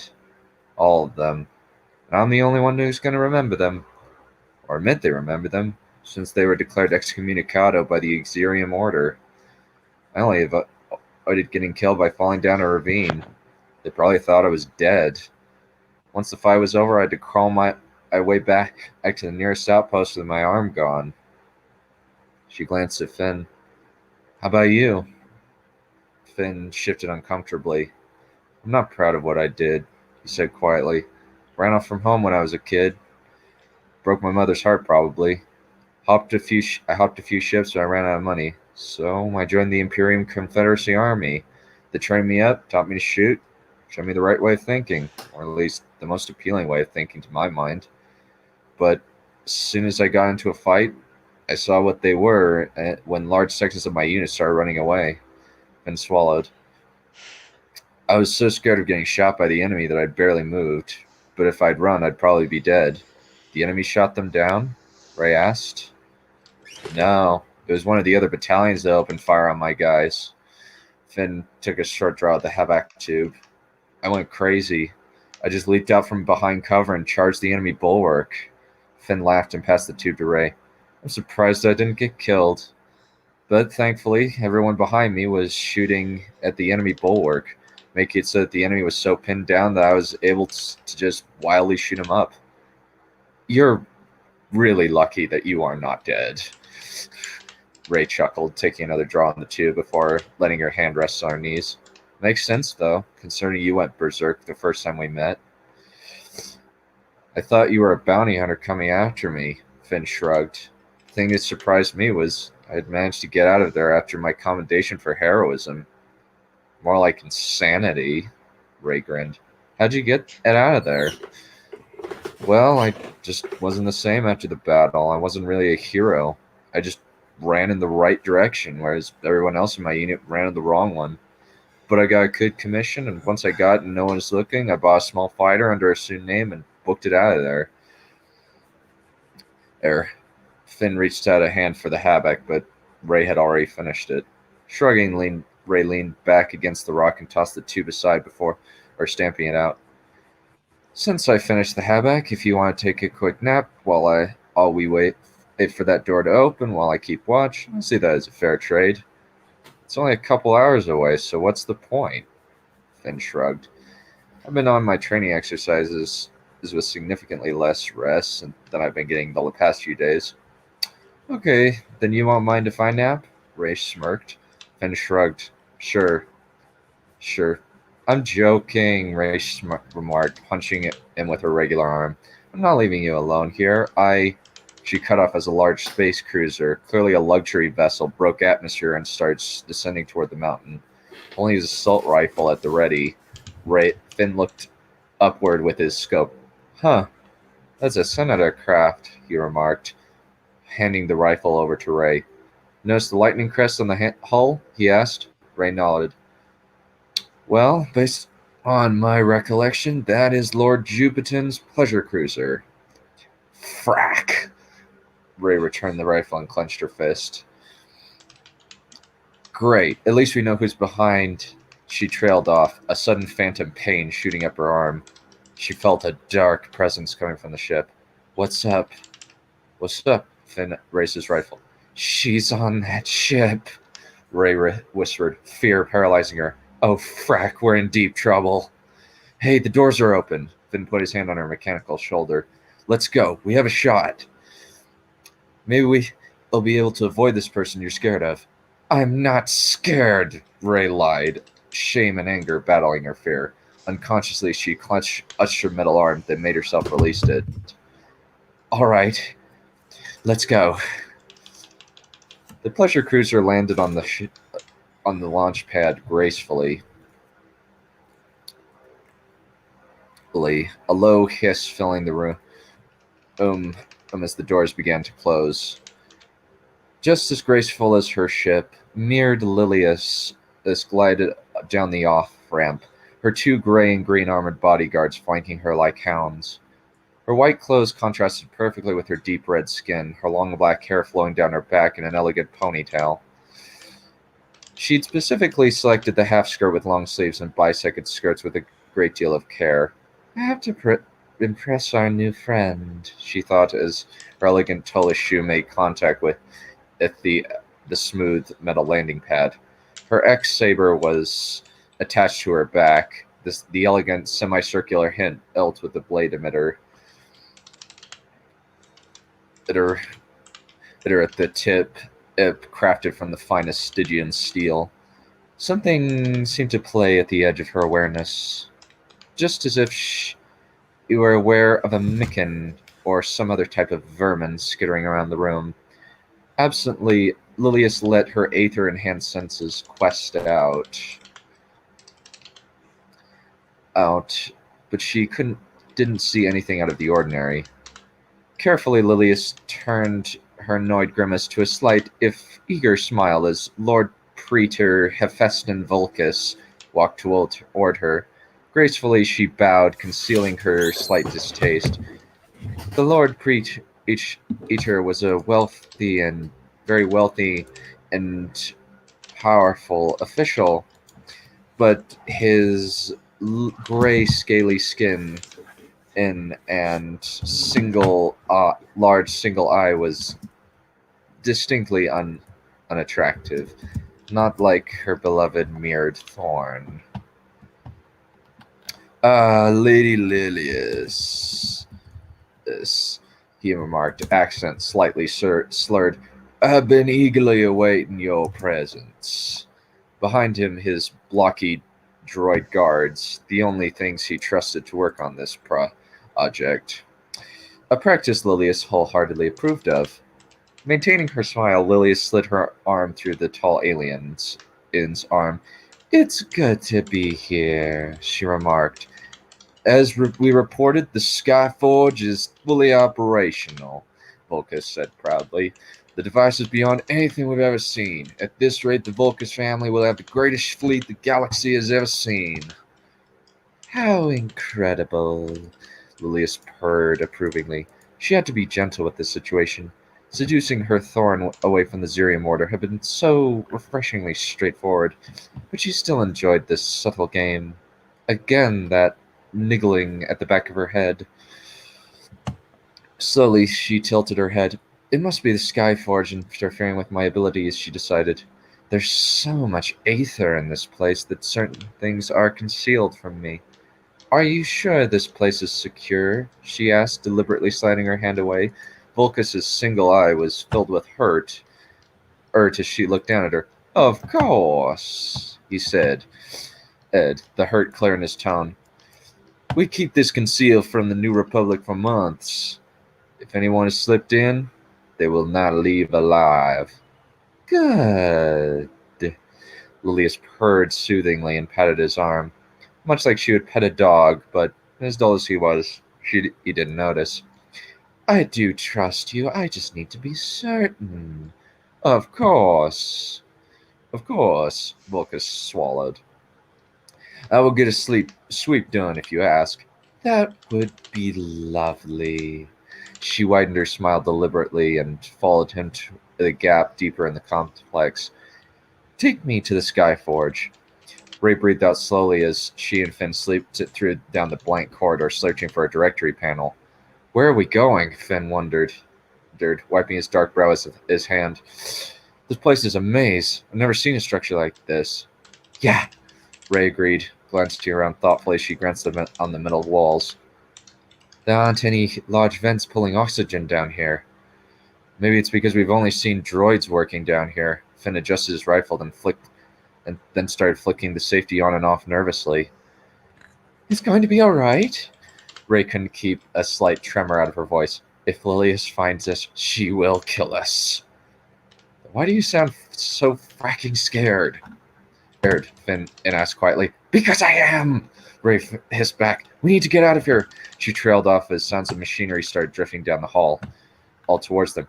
Droid guards? Finn raised his rifle, but Ray shook her head and placed her hand on the muzzle. No, it's too loud. Also, it's not footsteps, so we don't have to worry about that, she said quietly, keeping her mechanical hand at the side. Carefully, the two spies slid down the hall, only to meet with a split in the corridor. What do you think? Finn asked. And he said, Ink handing pulling out a small medallion from his pocket. Head, we go left. Hand, we go right. No. Ray reached out to the ether, letting the lifeblood of the universe flow through her. Carefully, she quested out with her sentence down both tunnels, only to halt when she saw a group of droids moving down the left tunnel toward them. Shivering, she opened her eyes and pointed down the right. That way, there's a group of droids with blasters coming toward us down the left. I love your magic powers, Finn grinned. What I wouldn't have given to have you with me and the rest of the boys back on duty. I wouldn't have fought for the Perion. Ray clenched and unclenched her metal hand. And, I know, just hypothetically.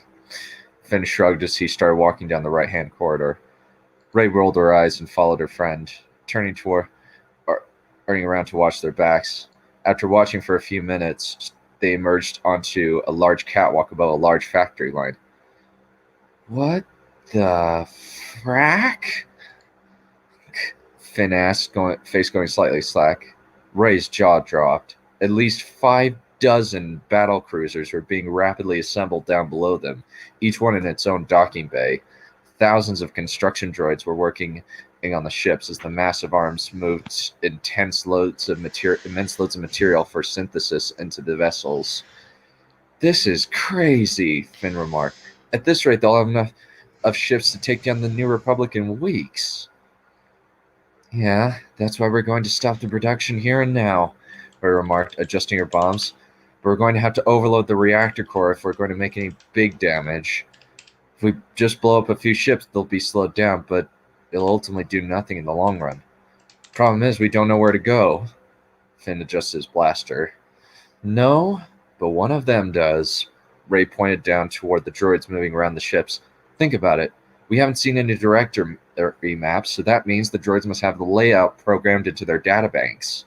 If they have an internal map of the facility, I can just use my arm to hook him to the blueprint and strip the data so we can find the control room.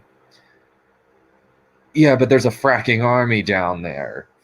Finn gave her a significant look. How? Not one of them, Ray agreed. A cleaning droid. Ah, Finn said sheepishly. I kind of wish I'd gone to the engineering corps. Maybe I'd have had an easier life. Yeah, but it wouldn't be as fun. Ray hunched his arm. Come on, let's get going. Lilia still felt that niggle as she and Vulcan entered part of the complex where the actual Skyforge was housed. It was a marvel of ancient machinery, a one made when the ancients had utilized ether in ways that nobody now could conceive. Ultimately, it was a power source that could produce infinite materials by drawing on a limitless source of aether within the planet's core. Lilius placed her hand on the giant column of glowing green metal, drinking in a small portion of its power. As she did, the niggle became clearer.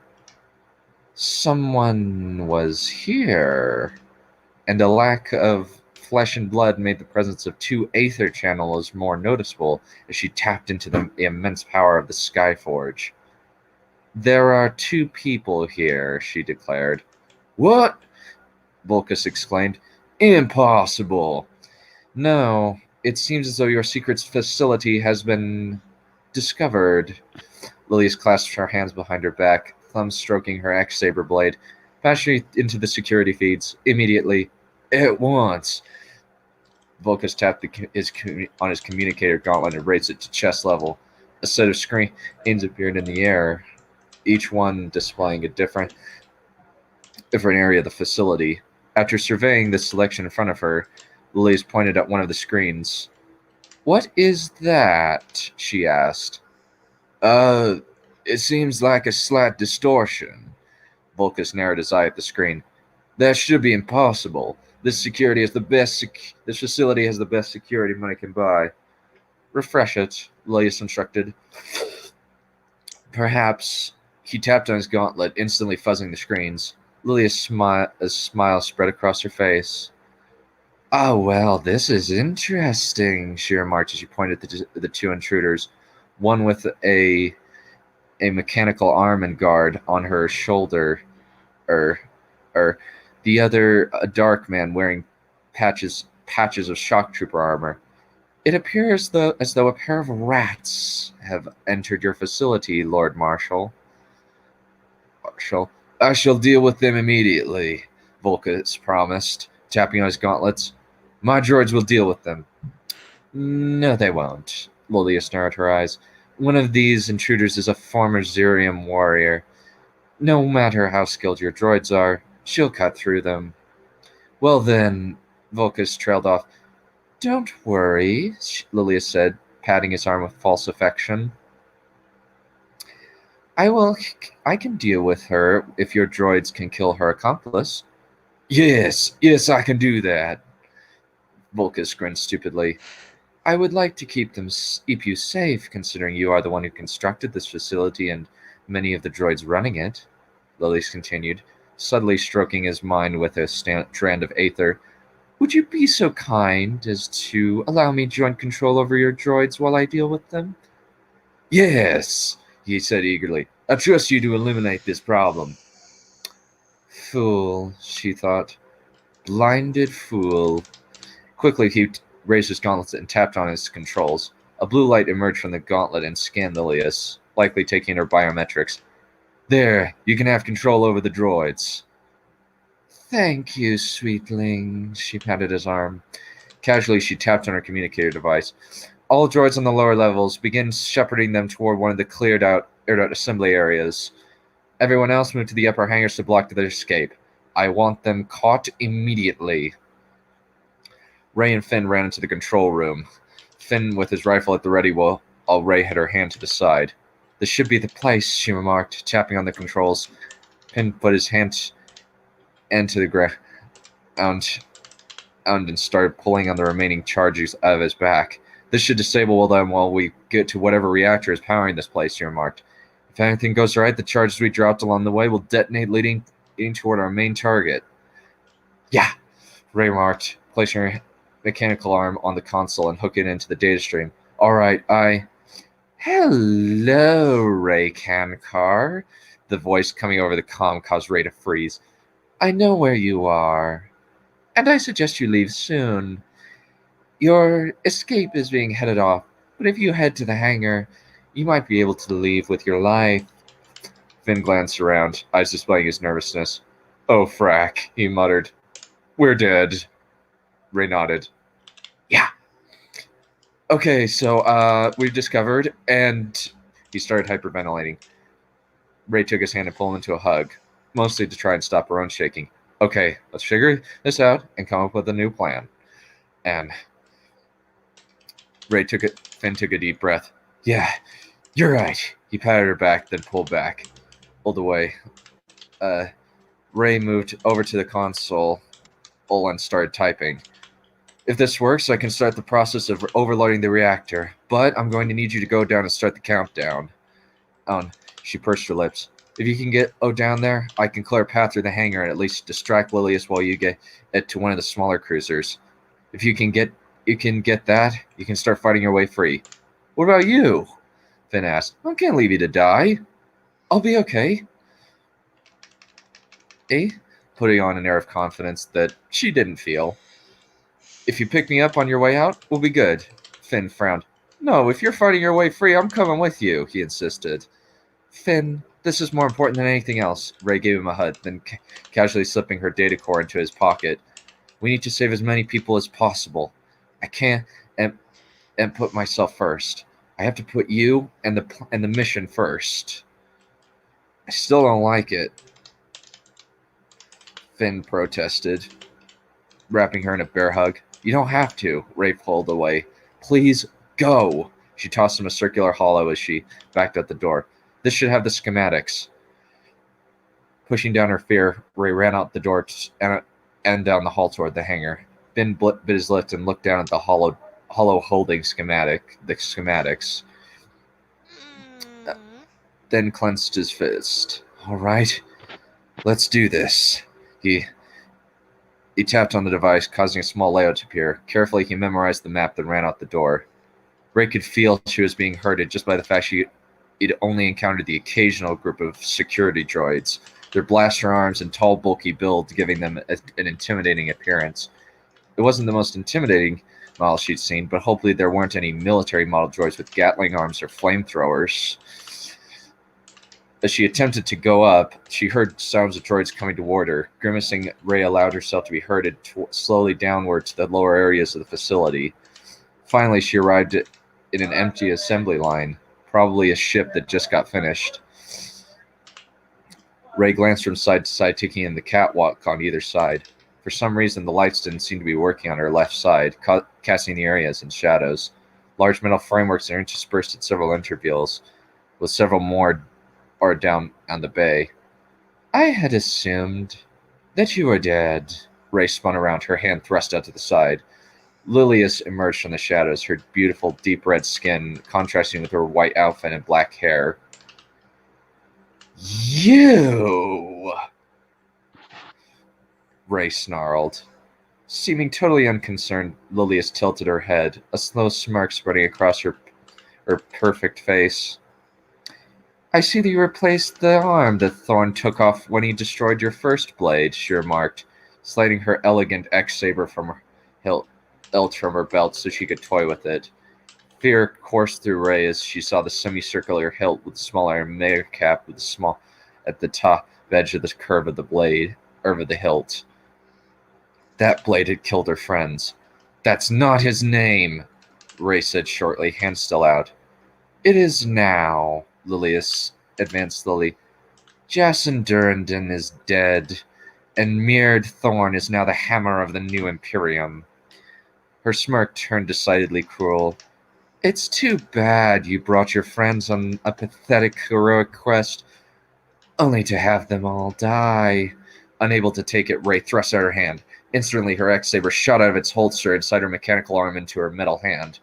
The glowing, dirty, yellow energy blade emerged from the tip, the two exhaust ports on either side discoursing jets of bright yellow flame without traces of black flickering through them.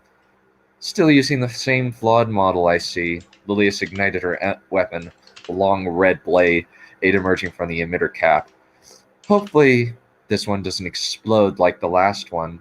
But it is you, after all. Ray charged, swinging her sword directly at her enemy. Almost lazily, Lilius deflected the first two strikes. Then her stance shifted and she attacked, blade stabbing forward rapidly. Immediately on the defensive, Ray blocked the attacks, trying to get back the slim advances she gained at the beginning, only to get pushed back by Lilius. The red-skinned woman was using her typical rapid stab style with quick movements. Ray used a more hack-and-slash style, not as elegant as her opponent. You've improved somewhat since Ars Arcanius, as the mirrored woman remarked as they locked blades, then disengaged. However, you lack one important thing. And what's that? Ray warded off another strike, then leaped onto one of the guardrails onto one of the outcropping scaffolds. Carefully, she backed away, tapping into Aether to maintain her balance. Lilius gracefully stepped onto the same framework Ray was on. Fear boiled inside Ray as her enemy slowly advanced toward her. Grimacing, Ray raised her blade into a guard position. Abruptly, Lilius sliced two pieces of the guardrail with her F-saber, then hurled them at Ray with a burst of Aether. Gasping in surprise, Ray leaped backward, digging into the Aether around her to enhance her reflexes. With two quick slashes, she cut the metal rails in half, only to have Lilius charge, slamming her red X-saber blade against Ray's yellow one. Before she could deflect it fully, Lilius scored a glancing cut on Ray's normal arm. Grimacing in pain, Ray blocked each strike, but as she did, she kept going backward toward the edge of the scaffold.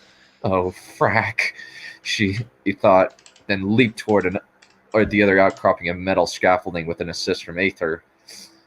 Grunting, she raised her blade, then threw it at the scaffolding that Lilius was on. The weapon slashed through the metal like butter, causing it to detach and start the fall.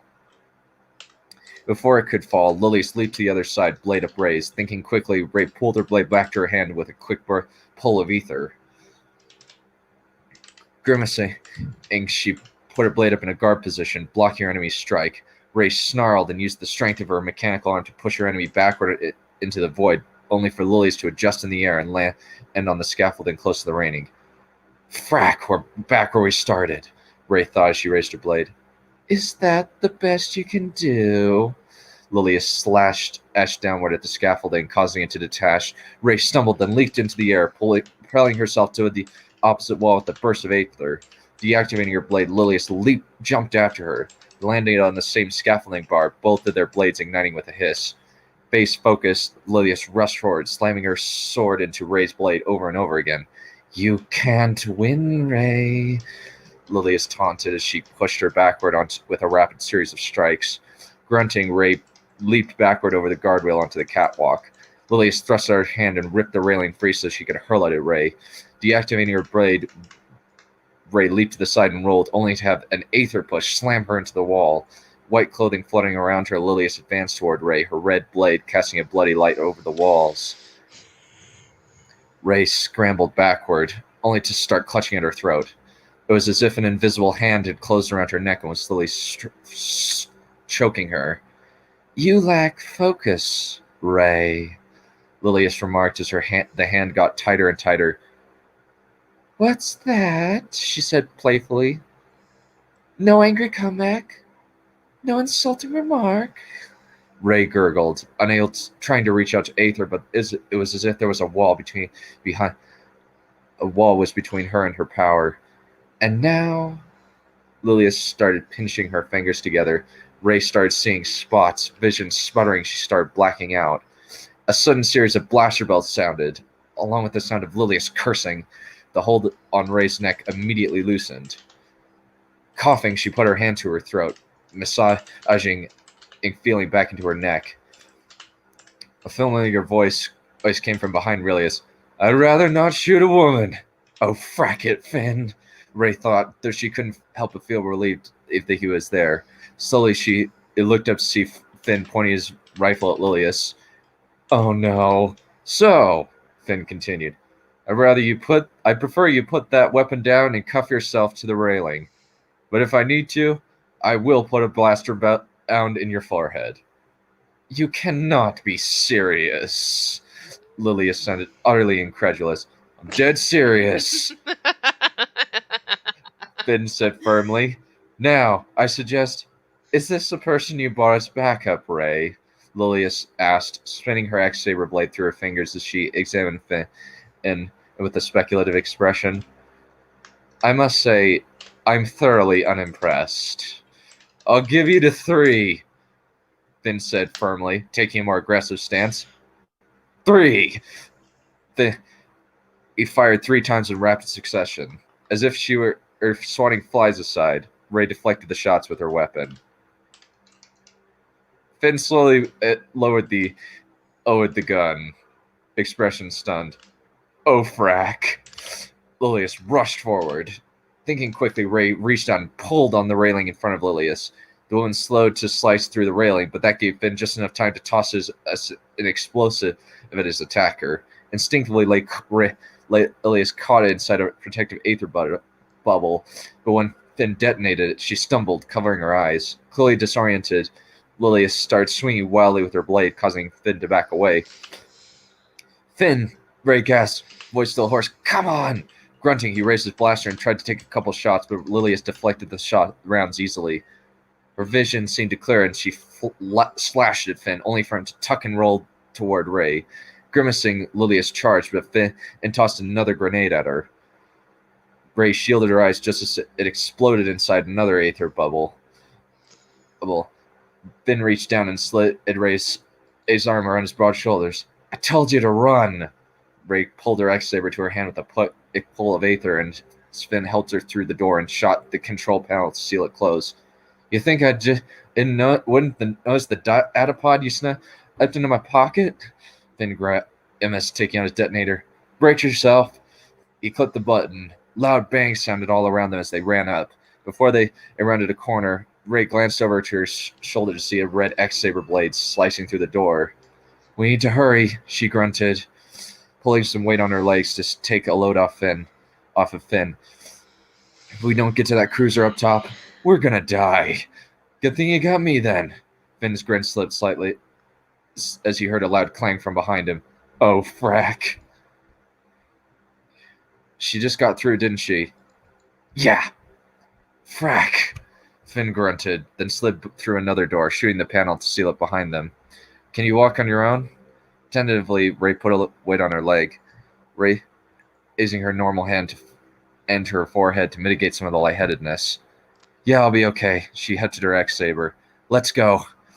Before going her blade, Lilius blasted the doors open with a powerful aether push.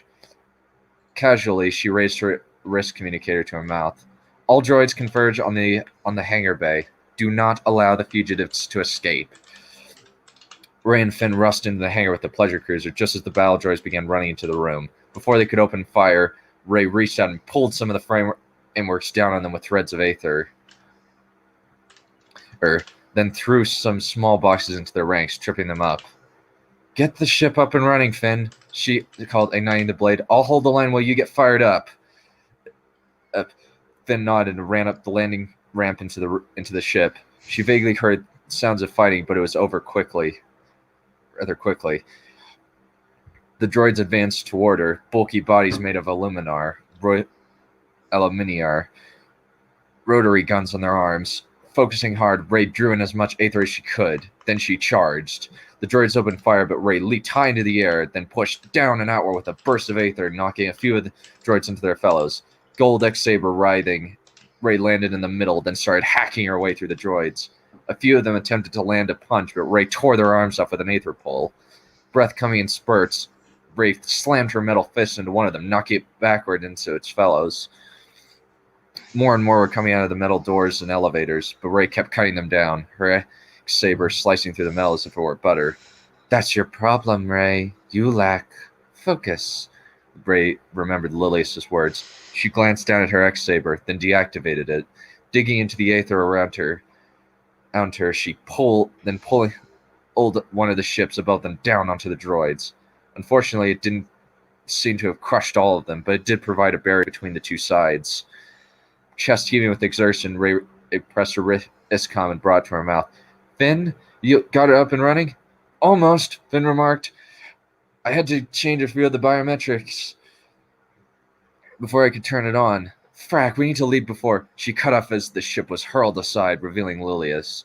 The red-skinned woman ignited her blade and rushed forward. Grimacing, Ray ignited her X-Saber and attacked. Before she got close, Lilius raised her hand and unleashed a blast of aether lightning from her hands.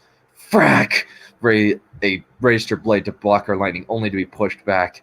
You will not escape.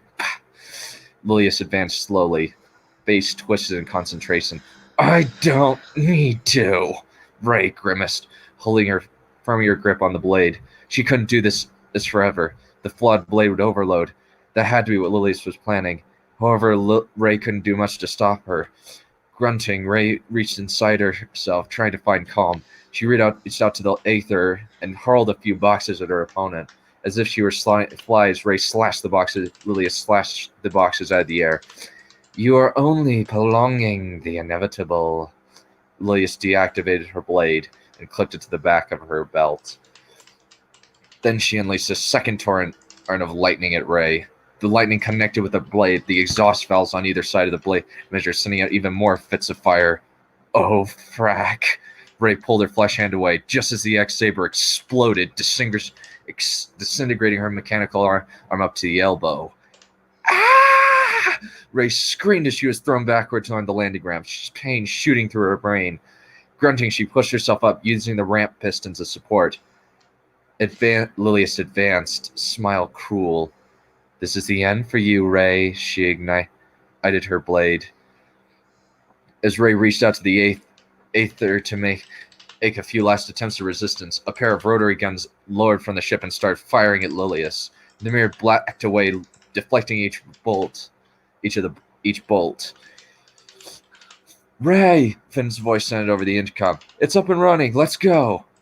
Grimacing, Ray stumbled to the rising ramp, the stump of her metal arm sparking and sizzling. Hopefully she's got some good medical supplies on this fracking thing. She grimaced as she made her way up up the bridge as the ship accelerated out of the hangar into atmosphere. Thankfully, she found a comfortable sitting room to collapse in.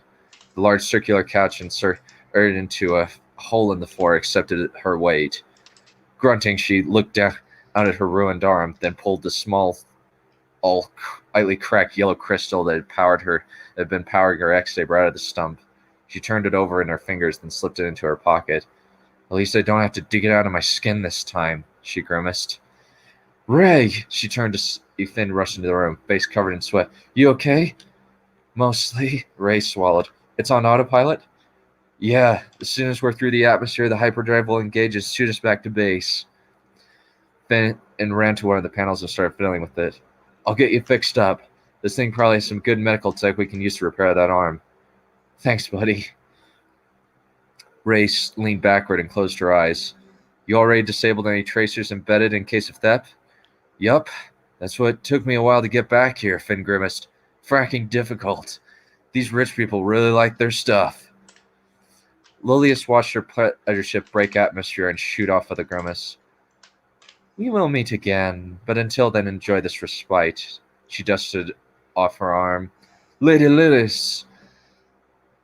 She turned to see Vulcus stumbling toward her. Who were they? Saboteurs, Liz answered languidly. How does the facility fare? We managed to deactivate the bombs on the reactor. Whoever put them there must have been hasty when placing them. There are a few hallways that have collapsed. Vulcus grimaced. I will hunt them down Her patience was gone. Casually, Lilius raised a hand and closed her fist. Vulcus rose in the air, choking and gurgling as the aether closed around his neck and pulling him upward. You will do nothing, Lilius remarked, slowly increasing the pressure. Your facility belongs to the Imperium now, especially since you were so kind as to give me control over your droids. She continued, your contribution to our cause will be remembered. Calmly, she twisted her hand. Instantly, his neck snapped and he went limp. Lilius clasped her hands behind her back and tapped on her communicator. Prepare another ship for me. I need a long-range communicator. Imperator Karsh will be pleased to have the Skyforge at our disposal, she thought with a slight smile. And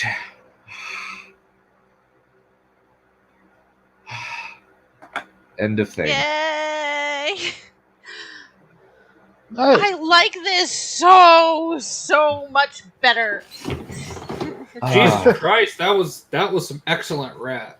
Yes, that's excellent. You should Good rap. continue with it and publish it as your own thing.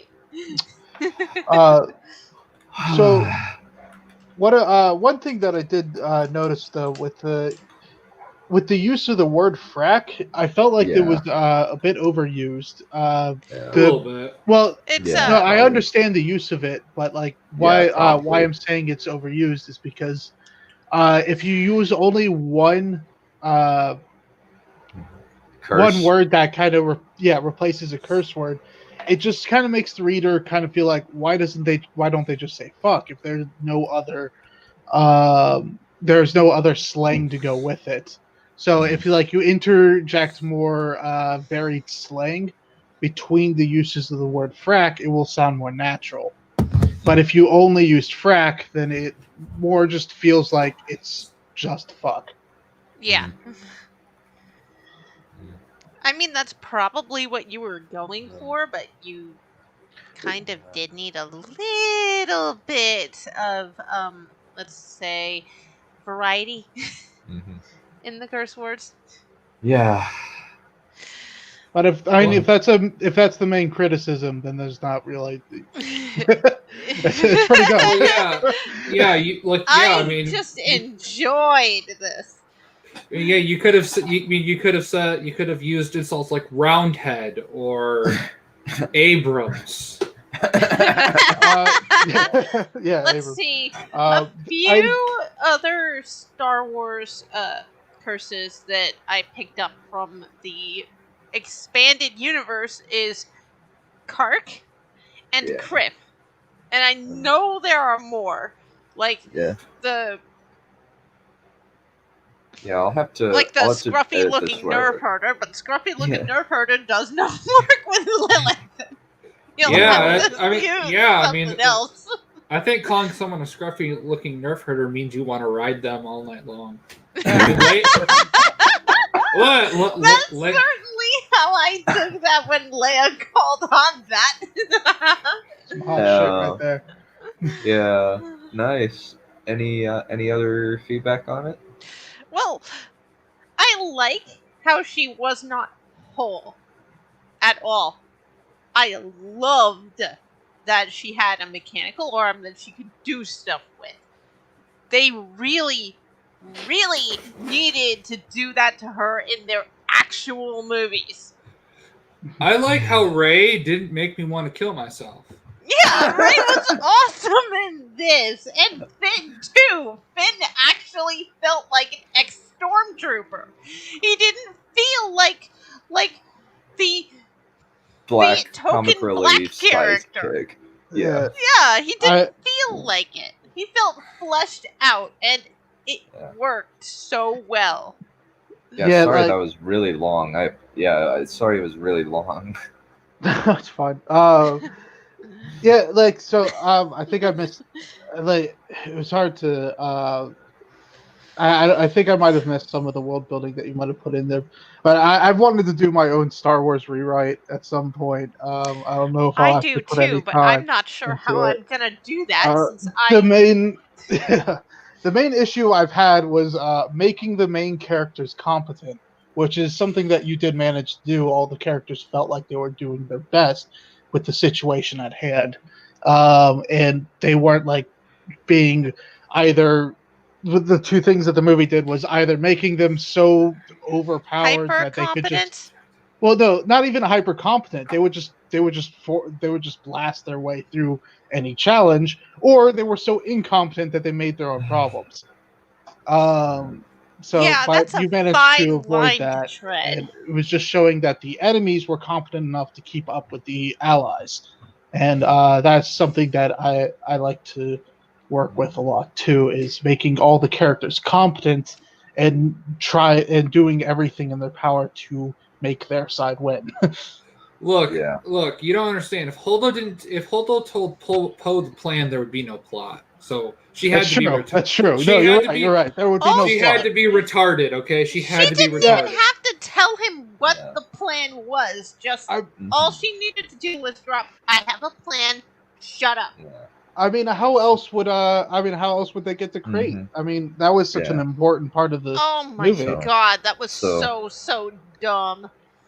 So like in terms of like the fight, were you able to like visualize what was going on? Yeah. Yes. Yeah. Now, granted, this could just be in my own mind, but it was actually choreographed by somebody who wasn't mentally handicapped. There's no disappearing daggers.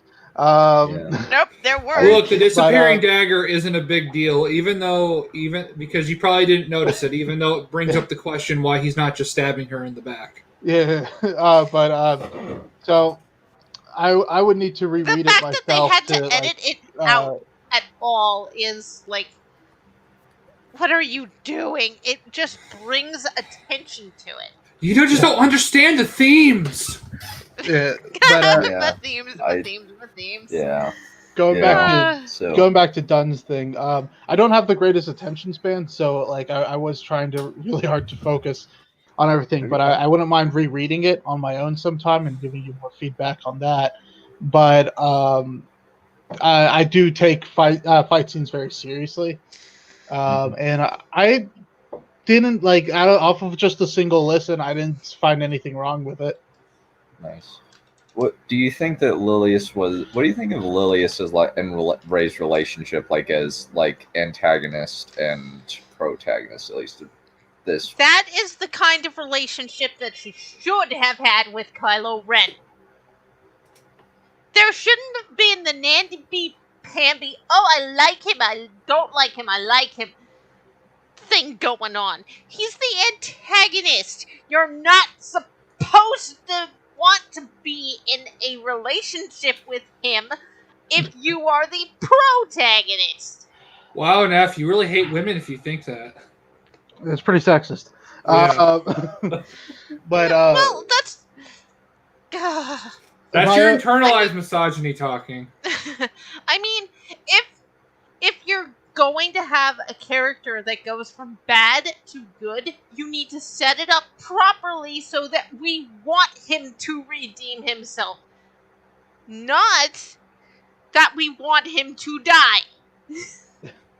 Kylo Ren just confused me more than anything else.